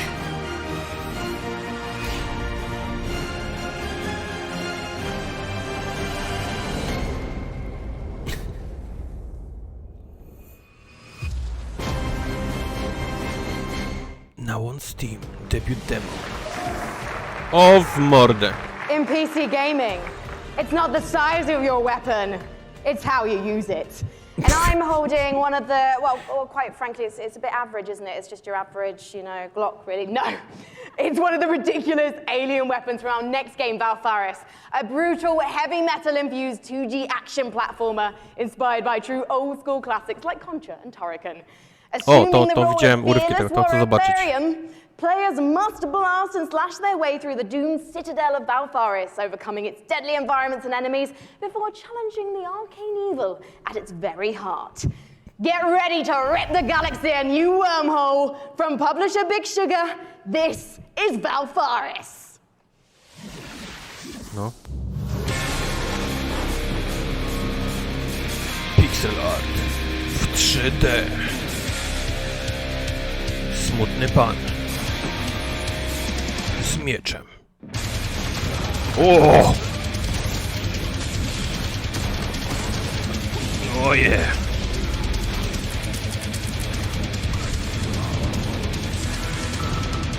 O!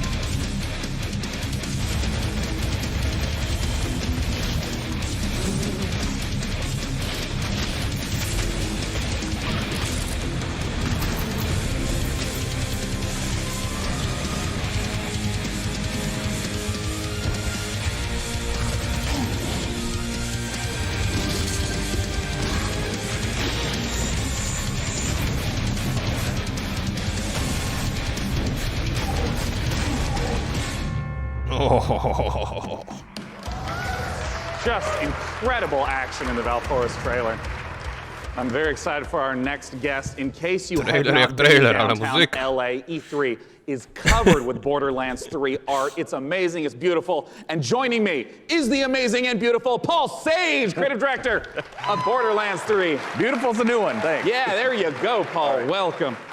I mean, there's been so much hype around Borderlands 3. What's the stuff you're really excited to be sharing this year at E3? Oh man, so you know, we've talked about our Vault Hunters. Well, this time we get to talk about Mose. And she is our gunner Vault Hunter, so she has a big mech, so it's one of the things. All about loot. We're talking about, you know, the different loot, such as shields, grenades, those things, going to different planets, so a lot of stuff to talk about. Well, I mean, I want to start right off with Mose. Tell us everything you can about her. Okay, yes, I'll tell you everything I can. So Mose, again, like I said, she's a mech pilot. She has this big mech, it's called Iron Bear. She gets into Iron Bear. Yeah. You know, Chcę zobaczyć Iron Bear. Chcę zobaczyć metalowego miśka. She can equip either a minigun or a railgun or a flamethrower. You know, if you want to barbecue your enemies, something like that. Oh, so, nice. You know, Czyli Randy jest zamknięty gdzieś, dobrze. Good. Now, we've been excited to be collating a whole bunch of community questions. We're going to break them into two categories. First, there's a whole bunch of repeat questions that I want to make sure we get to right now. One of the big categories is about loot, because you've mentioned having a billion guns earlier, but what can you tell us about some of the other gear, the other progression systems in the game? Gdzie jest Amara, the Siren? Let's talk about grenades. Dlaczego Amara ma 0%? Klikać. So in the past, we've had grenades that they've had like one thing. They can bounce, they can stick to different things, you know. This time we're combining like all of those things. So for instance, the other day I was playing and I threw a grenade and that grenade had a bounce, it would stick, an explosion would come out, and the grenade would fire guns as it was going through, right? So we have like a ton of different grenades that are in there.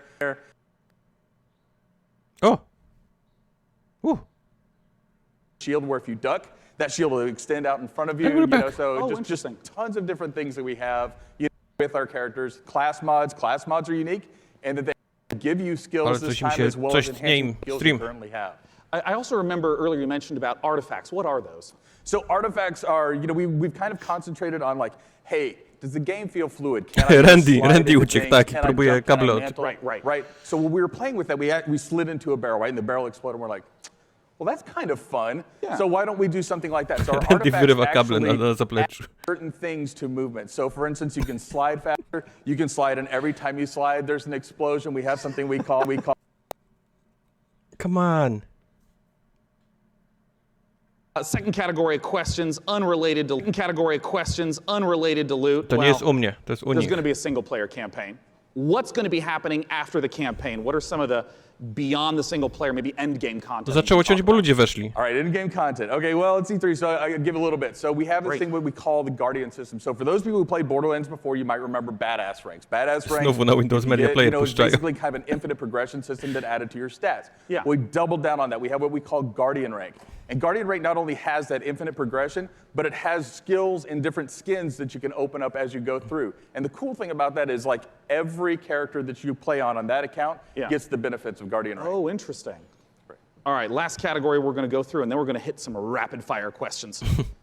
How do the boss fights in Borderlands 3 compare to Borderlands 1 and 2? I know those were big aspects. Tylko jest więcej How do you build upon that? Right, so I think of a boss fight, you know, like I'm an old school Nintendo fan, right? So ma na I drugie love tornado. huge boss fights Randy that have Tornado like Pitchfork. phases and stuff like that. So now those people, you know, smart people in the audience know that we've talked about going to vaults instead of vault, right? And so there are different like huge boss encounters there that are just, you know, multi-phase boss encounters. We have like a lot of different mini bosses throughout the game, so a lot of different boss encounters throughout the game. Well, now I want to ask some really quick questions that should be yes or no, very brief. First from Castore. How will you be handling multiplayer? Multiplayer, we will basically be allowing anybody to jump in at any time, so. Awesome. From MHL Animations. Can I pet the gun? Great question. I'm not here to judge what you do with your gun, so you know, that's a personal question. All right, great. Sam Wiseman asks, is Maya's new companion a siren? People are asking the right questions. That's what I will say about that. Oh, you tease. Oh, you tease. All right, from Ironic Sanguine says, is Tiny Tina going to be seen fighting alongside the Vault Hunters? Yes. Nice. Nice. All right, I'm just going to blast through a couple more as fast as I possibly can. What's the level cap at launch? Randynado Pitchfork. Will we get to see flak? Yes. Will we see golden keys and or shift codes for Borderlands 3? Absolutely. Will there be duels? Yes. Other kinds of PvP? Yes and no. And also maybe. And perfect. Maybe, yeah. And will you be able to transfer weapons between your characters? Absolutely, right from the start. Perfect. And when is the damn game coming out? No, Friday the 13th, 2019, September 13th. Perfect. Borderlands.com for more information. Thanks so much for joining me on stage. Sean, thank you. Czwórce Randy powinien być villanem. Ja myślę, że on jest już w trójce, wiesz? Our next game, we're going to be revisiting a guest that we saw earlier in the show. He's upstairs with Frankie. What you got for us? O Jezu, powiedzcie mi, że to nie jest Randy pod... Oh, hi, we're live. Sorry. Hello, I was just, I was actually testing out my outfit for this weekend. I don't know, what do you think, John? I think you look really sharp, as always. Very sharp. Well, thank you so much. John Gibson, president of Tripwire. Thank Wiesz, you oni for będą to joining znowu us rozdawać again gdzieś on tam the na show. Twitterach u Very siebie i tak dalej, i tak dalej. Now, last Nie zdziwiłbym się, gdyby year, można było zacząć je we kupować. revealed Man-Eater to the world. And can you remind anyone who missed it what the game's all about?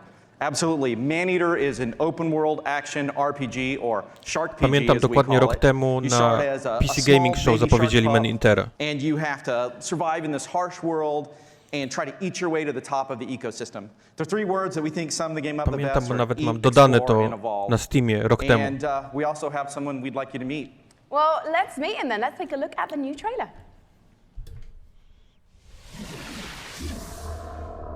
Zobaczmy, co się zmieniło od roku.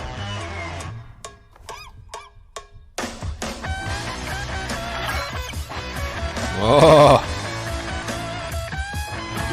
Sexy rybacy.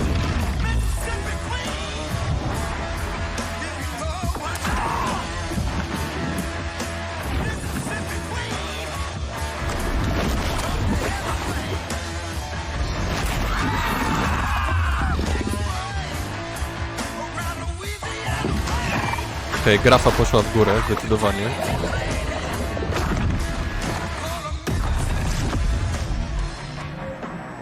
Sexy Fishman just chatting. Come any Tak. closer with that camera, we two gonna toss him.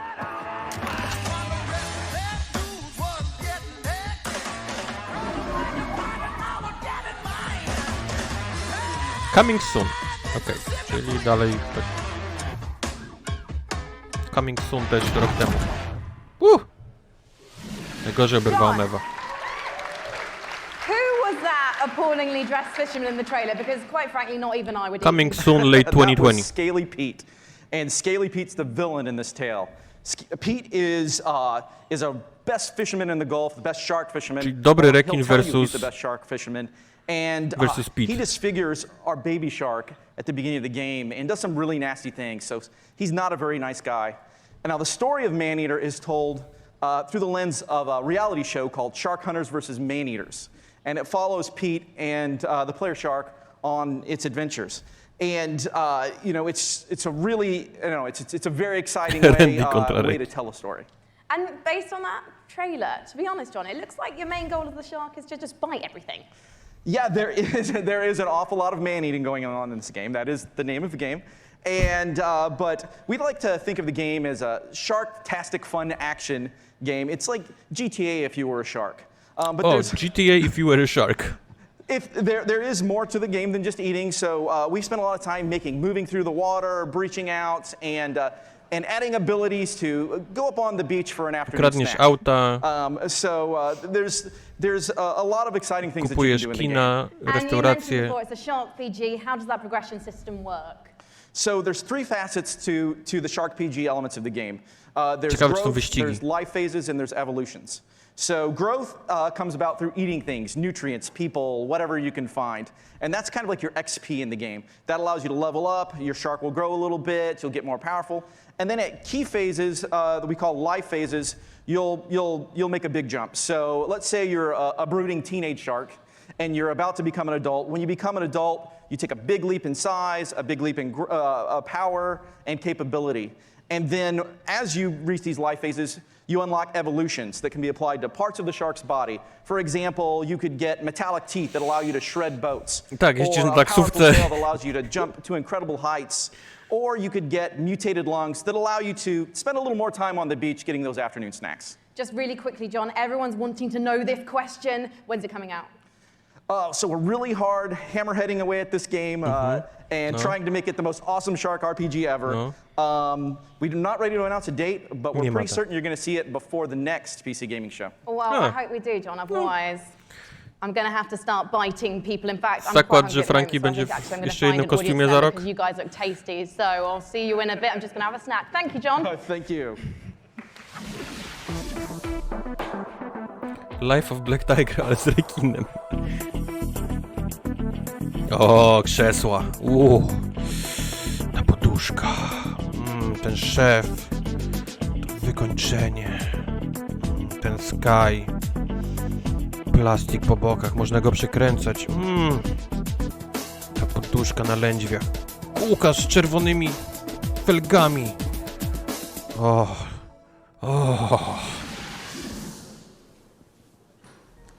You know, one of the absolute best parts about being sponsored by iWin for the PC Gaming Show is that I get to sit for this next segment and talk to you about Terraria.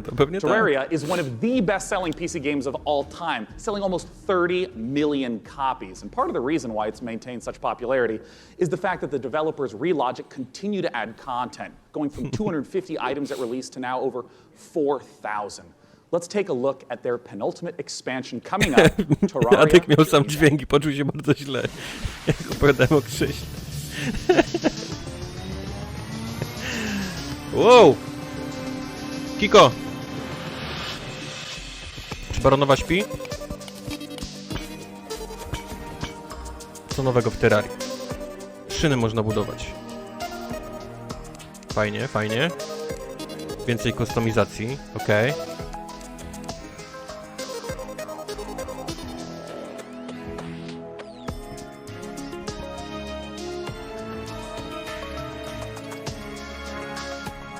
A to co to jest? Granat?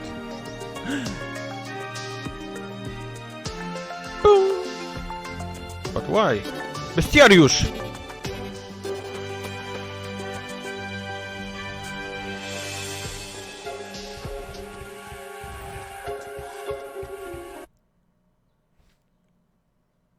Come on.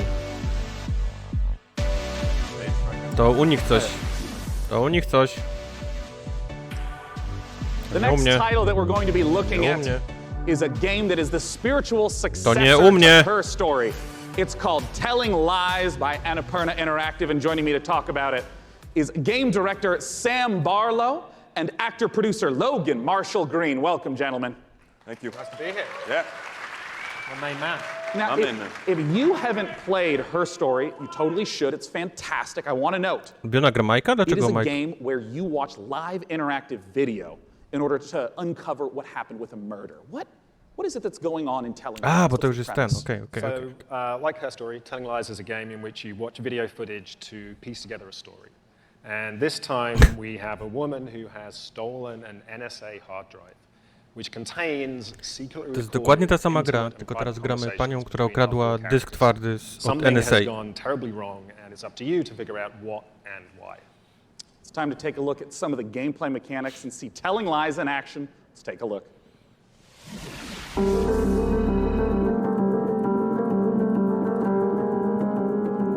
Mike się nie alienuje, Mike jest w pracy. Mike ma mnóstwo pracy.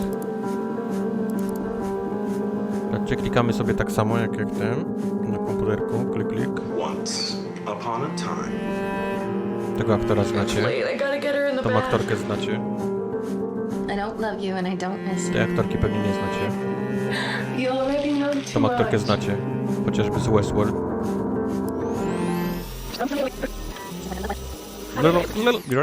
It's late. I gotta get her in the bath. Alright, love you. Love you. Ten gość grał w Upgrade, tak. Jednym z bardziej niedocenionych filmów poprzedniego roku. I've only ever been in love once. It was with a girl I met when I was 18, but I was too young and naive to handle it properly. I guess I still carry a torch for it, which makes me an incurable romantic or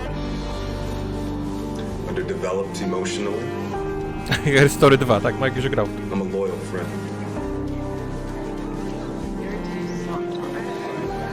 A man died in my house at work today. Patrzcie ile tych filmików teraz. Telling Lies. Będzie grane. Oh, Sam, I got some questions for you about what we've just seen. Talk to me about the mechanics. I saw, the subtitles up, highlighting, and it was loading more videos. Howard the game, tak, Telling Lies. So what we do in Telling Lies is we take all of the exploration you would have in a normal video game. So all that walking around in a 3D world. Rany, ile materiału wideo, ile dyskietek to będzie zajmować. Musisz przynajmniej z pudełko kupić. And you're going to be picking up on the subtext, listening to names, people, places. And with that information, you're going to use that to find more clips, dig into those, and over time kind of build up this picture of the story. And it's truly like an open world video game. Well, a lot of times with open world video games, Hasło Telling Lies to ogólne podsumowanie 3, no? Or miles in America. What's the sort of scope that we're talking about? Like, how many hours of footage is there? So we got like over 10 hours of footage here. Wow, really? It's a story that encompasses like 2 years. 10 godzin What I wanted to do with this one was really embrace this idea of it being an open world game. You're free to explore and follow your curiosity. Just lose yourself in this story. Kiedy spoilerka z Her Story. It's this huge, messy, colorful story that we're trying to tell. Well, I'm curious, Logan, as a performer in this kind of game, what is it like to actually try to have all the layers in there for each performance, tak możesz also not knowing when a player potrzebować is więcej going to niż be jedno seeing pudełko the specific dyskietek. footage you're performing? Well, it's definitely a non-linear open world game, but our approach and Sam's approach was not unlike a movie or a TV show, and we had to understand it A to B. And so for the most part, that's how we shot it. Obviously, when you're shooting a movie or a TV show, and in this case, a game, you're going to be shooting out of order, but we actually stayed pretty linear in how we approached the story. We went after it like all the other times we were actors. We just went after intention and what do we want, and we tried to make it as deep. It's got a lot of scope. But we wanted to make it as deep as possible, and Sam is one of the best movie or TV directors I've worked with, so it was very similar. Nice. Yeah, look at you two. Look at now, you of course, two. I do want to stress to any of you, if you have not played Her Story, it's quick to play through. It's absolutely Na razie brilliant. dawaj. Please check it out in the meantime. But We're of course waiting to find out when can we play. Kiedy Darkness 3? Nigdy. To jest oficjalne stanowisko. We'll have a date soon. Right now, you can go to Nigdy. Steam. You can wishlist it on Steam. We all love Steam. And yeah, very soon. We'll be showing a little bit more during E3, and the game will be out. Yeah, very soon. Fantastic. Desperate to get it out there. Yeah. And people to play it. As soon as humanly possible. Yeah. Well, Sam Logan, thanks so much for joining me on stage. Once again, telling lies. Now, up on the balcony, Frankie's going to be talking to us about a game that my friends year after year after year keep telling me I have to play because of how much they've improved it. Frankie, what's going on with Warframe? Well, one of my favorite parts of last year's show, aside from being upstaged by a giant duck, was getting a glimpse at the future of Warframe. And here with the latest look at the next expansion to the universe is Space Mum Rebecca Ford. So, chat, behave yourselves, please. Jest i pani od Warframe'a. Now, Rebecca, what are we about to see? We're going to take a look at an amazing trailer that our team has put together. A lot of our players have been waiting a year for a look at what we've been calling Railjack, so it's about time to, see what we've been doing. Yeah, let's take a look.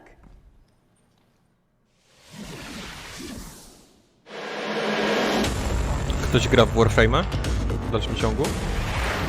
Tak? Ile to będzie jeszcze trwało, czy ktoś wie? To jeszcze będzie trwało 9 minut.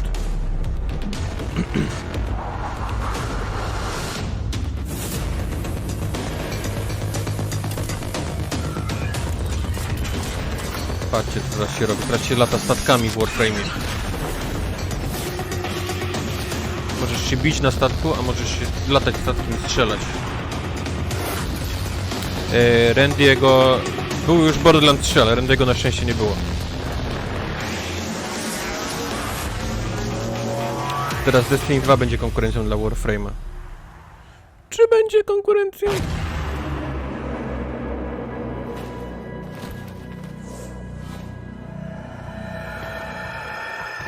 Patrzcie, jak zrobicie teraz coś, to Necros Prime jest za darmo.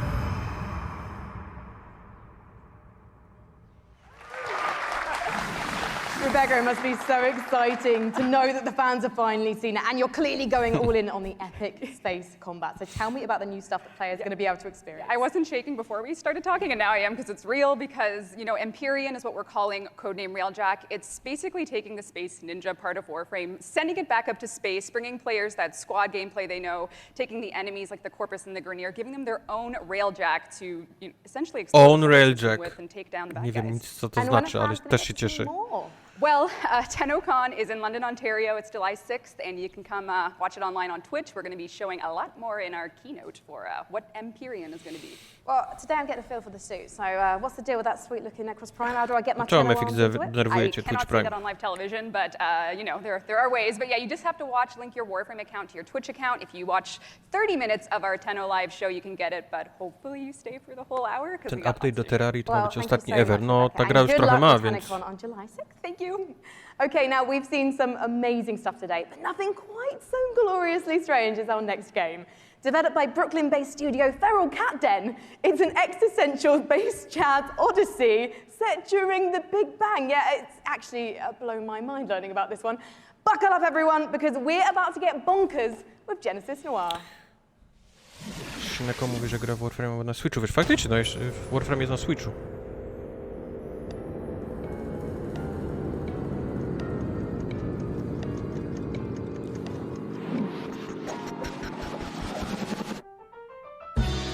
Welcome to the Big Bang. Chcieliście kiedyś odwiedzić Big Bang? Wstaliście kiedyś rano i pomyśleliście, ja pierdzielę. Odwiedziłbym Big Bang. Ta gra. W tej grze będziesz mógł odwiedzić Big Bang.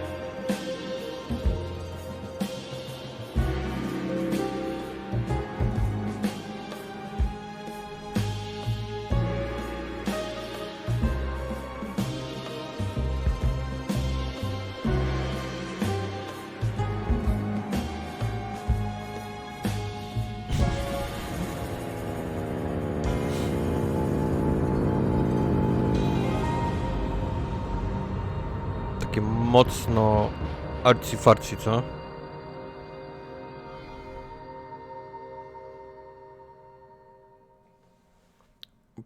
Opowiemy wam o genezie wszechświata przy pomocy The next game we're going to take a look at is the twist on the stealth genre. It's called El Hijo, where you play as a 6-year-old trying to escape a monastery and find your mother using toys and tricks to avoid monks. Let's take a look at this gorgeous spaghetti western-inspired project from Studio Handy Games.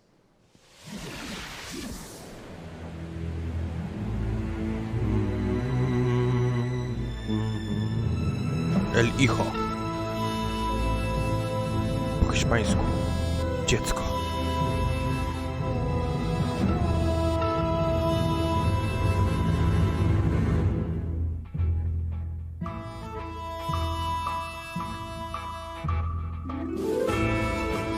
Fajna grafika.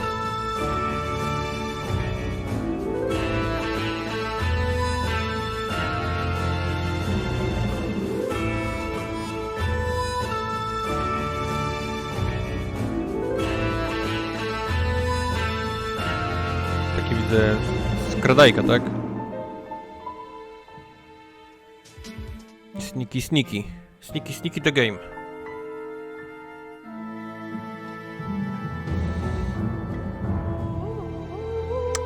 Nie jest symulator ministranta, come on.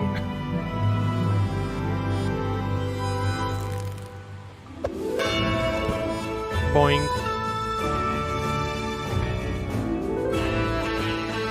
Go z kikiem go szuka.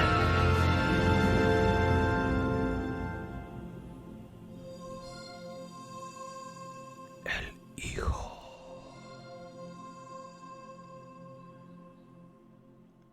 Ładna gierka. Ładnie wyglądało to. El Hijo, once again, is the title of the trailer we just saw.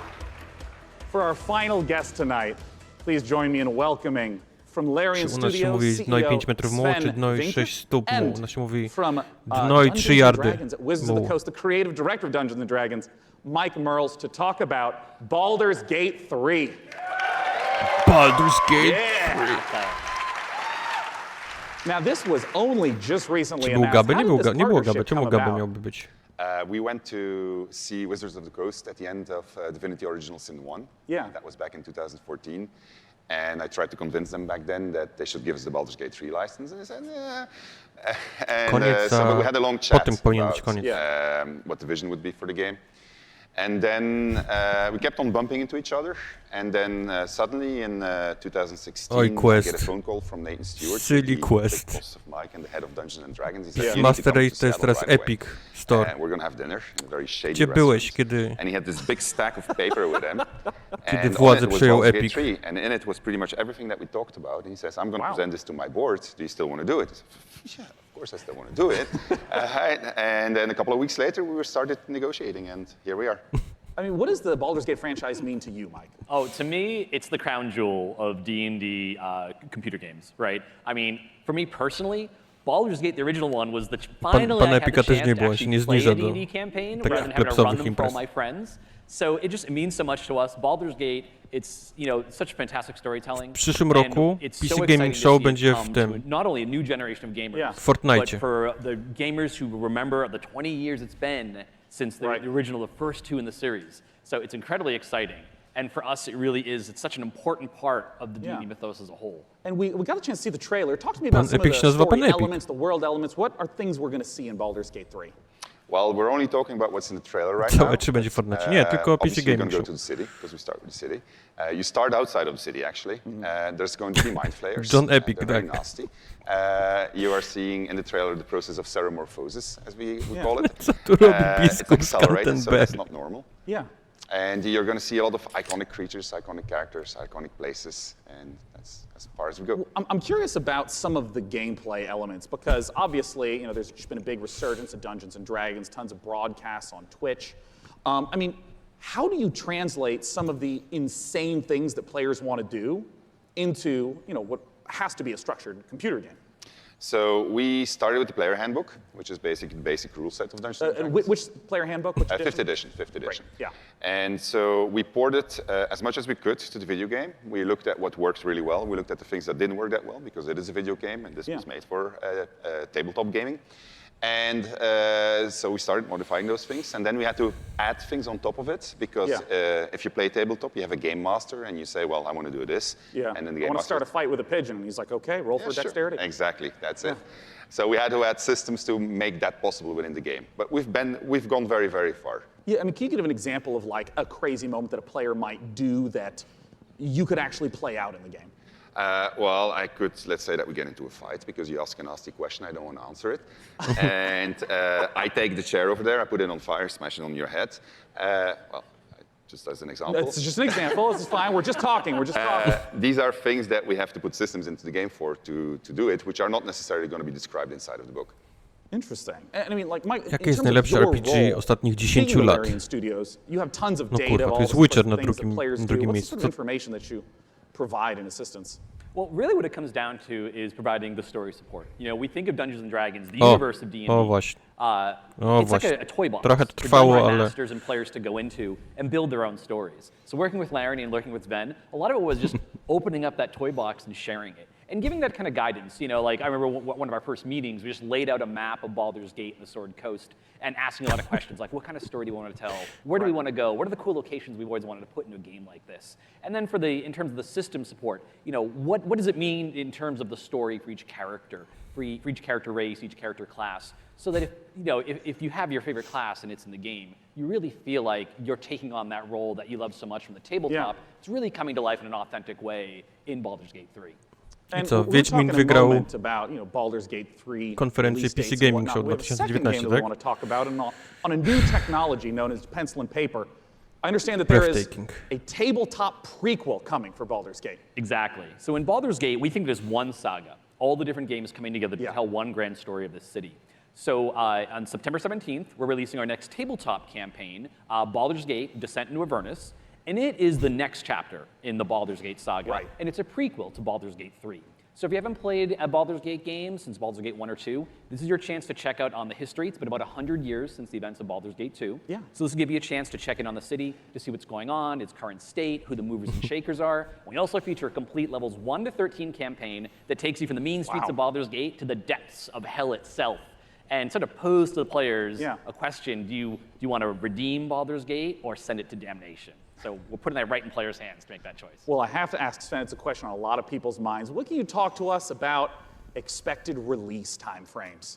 So people have been waiting for it for a long time. Yeah. They're going to have to wait a little bit more when it's ready. When it's ready. This is the game that we want to play, so we want to make sure it's really, really good. And then when that's the case, then we'll release it. Well, I know a lot of people have been waiting a long time, and I think I speak for a lot of people Następny here stream when I Remanowski say o godzinie take the 22 time. czasu If any of the polskiego. original Sin games are any indication of the quality, it's going to be fantastic and worth the wait. Gentlemen, thanks so much for joining me on stage. Thank you very much. Thank you. Ben and Mike talking about Baldur's Gate 3. Goodbye. Goodbye, guys. Goodbye, guys. Why are they leaving? Well, it's because the PC gaming show has officially concluded. Let's bring up on the stage the fantastic Frankie Ward. Come here, Frankie. Hello. Well, thank you so much, Sean. Hasn't this audience been absolutely fantastic today? Guys, thank you so much for coming out to the 5th annual PC Gaming Show. We want to give an enormous thanks to all of you who tuned in live. We want to, of course, thank all of you who personally showed up this morning. And of course, the sponsors who helped make this possible. Pingwiny w tej grze, w której były dinozaury z laserami. To było dobre. Ta gra, która miała duże ilości pixel artu naraz, była całkiem niezła. Brak Randy'ego Pitchforda był fantastyczny. Well, I do love a baby elephant, so definitely Planet Zoo, and slightly more awkwardly, then I also want to eat things. Maybe elephants are included, so man-eater, of course. I'm personally looking forward to Następna Songs of konfa jest Conquest, Ubisoftu and as you heard, o godzinie there's games 22 coming out czasu all polskiego. across 2019 and into 2020. We hope you all have a fantastic E3. It officially begins tomorrow. Big shout out to all the other press conferences. Hello again, Drop Frames. Good to see you 2 years in a row. We hope you all have a fantastic time at E3 and go play some games and make some friends. See you next year. Bye, bye, bye. Thank you so much. Goodbye. Goodbye.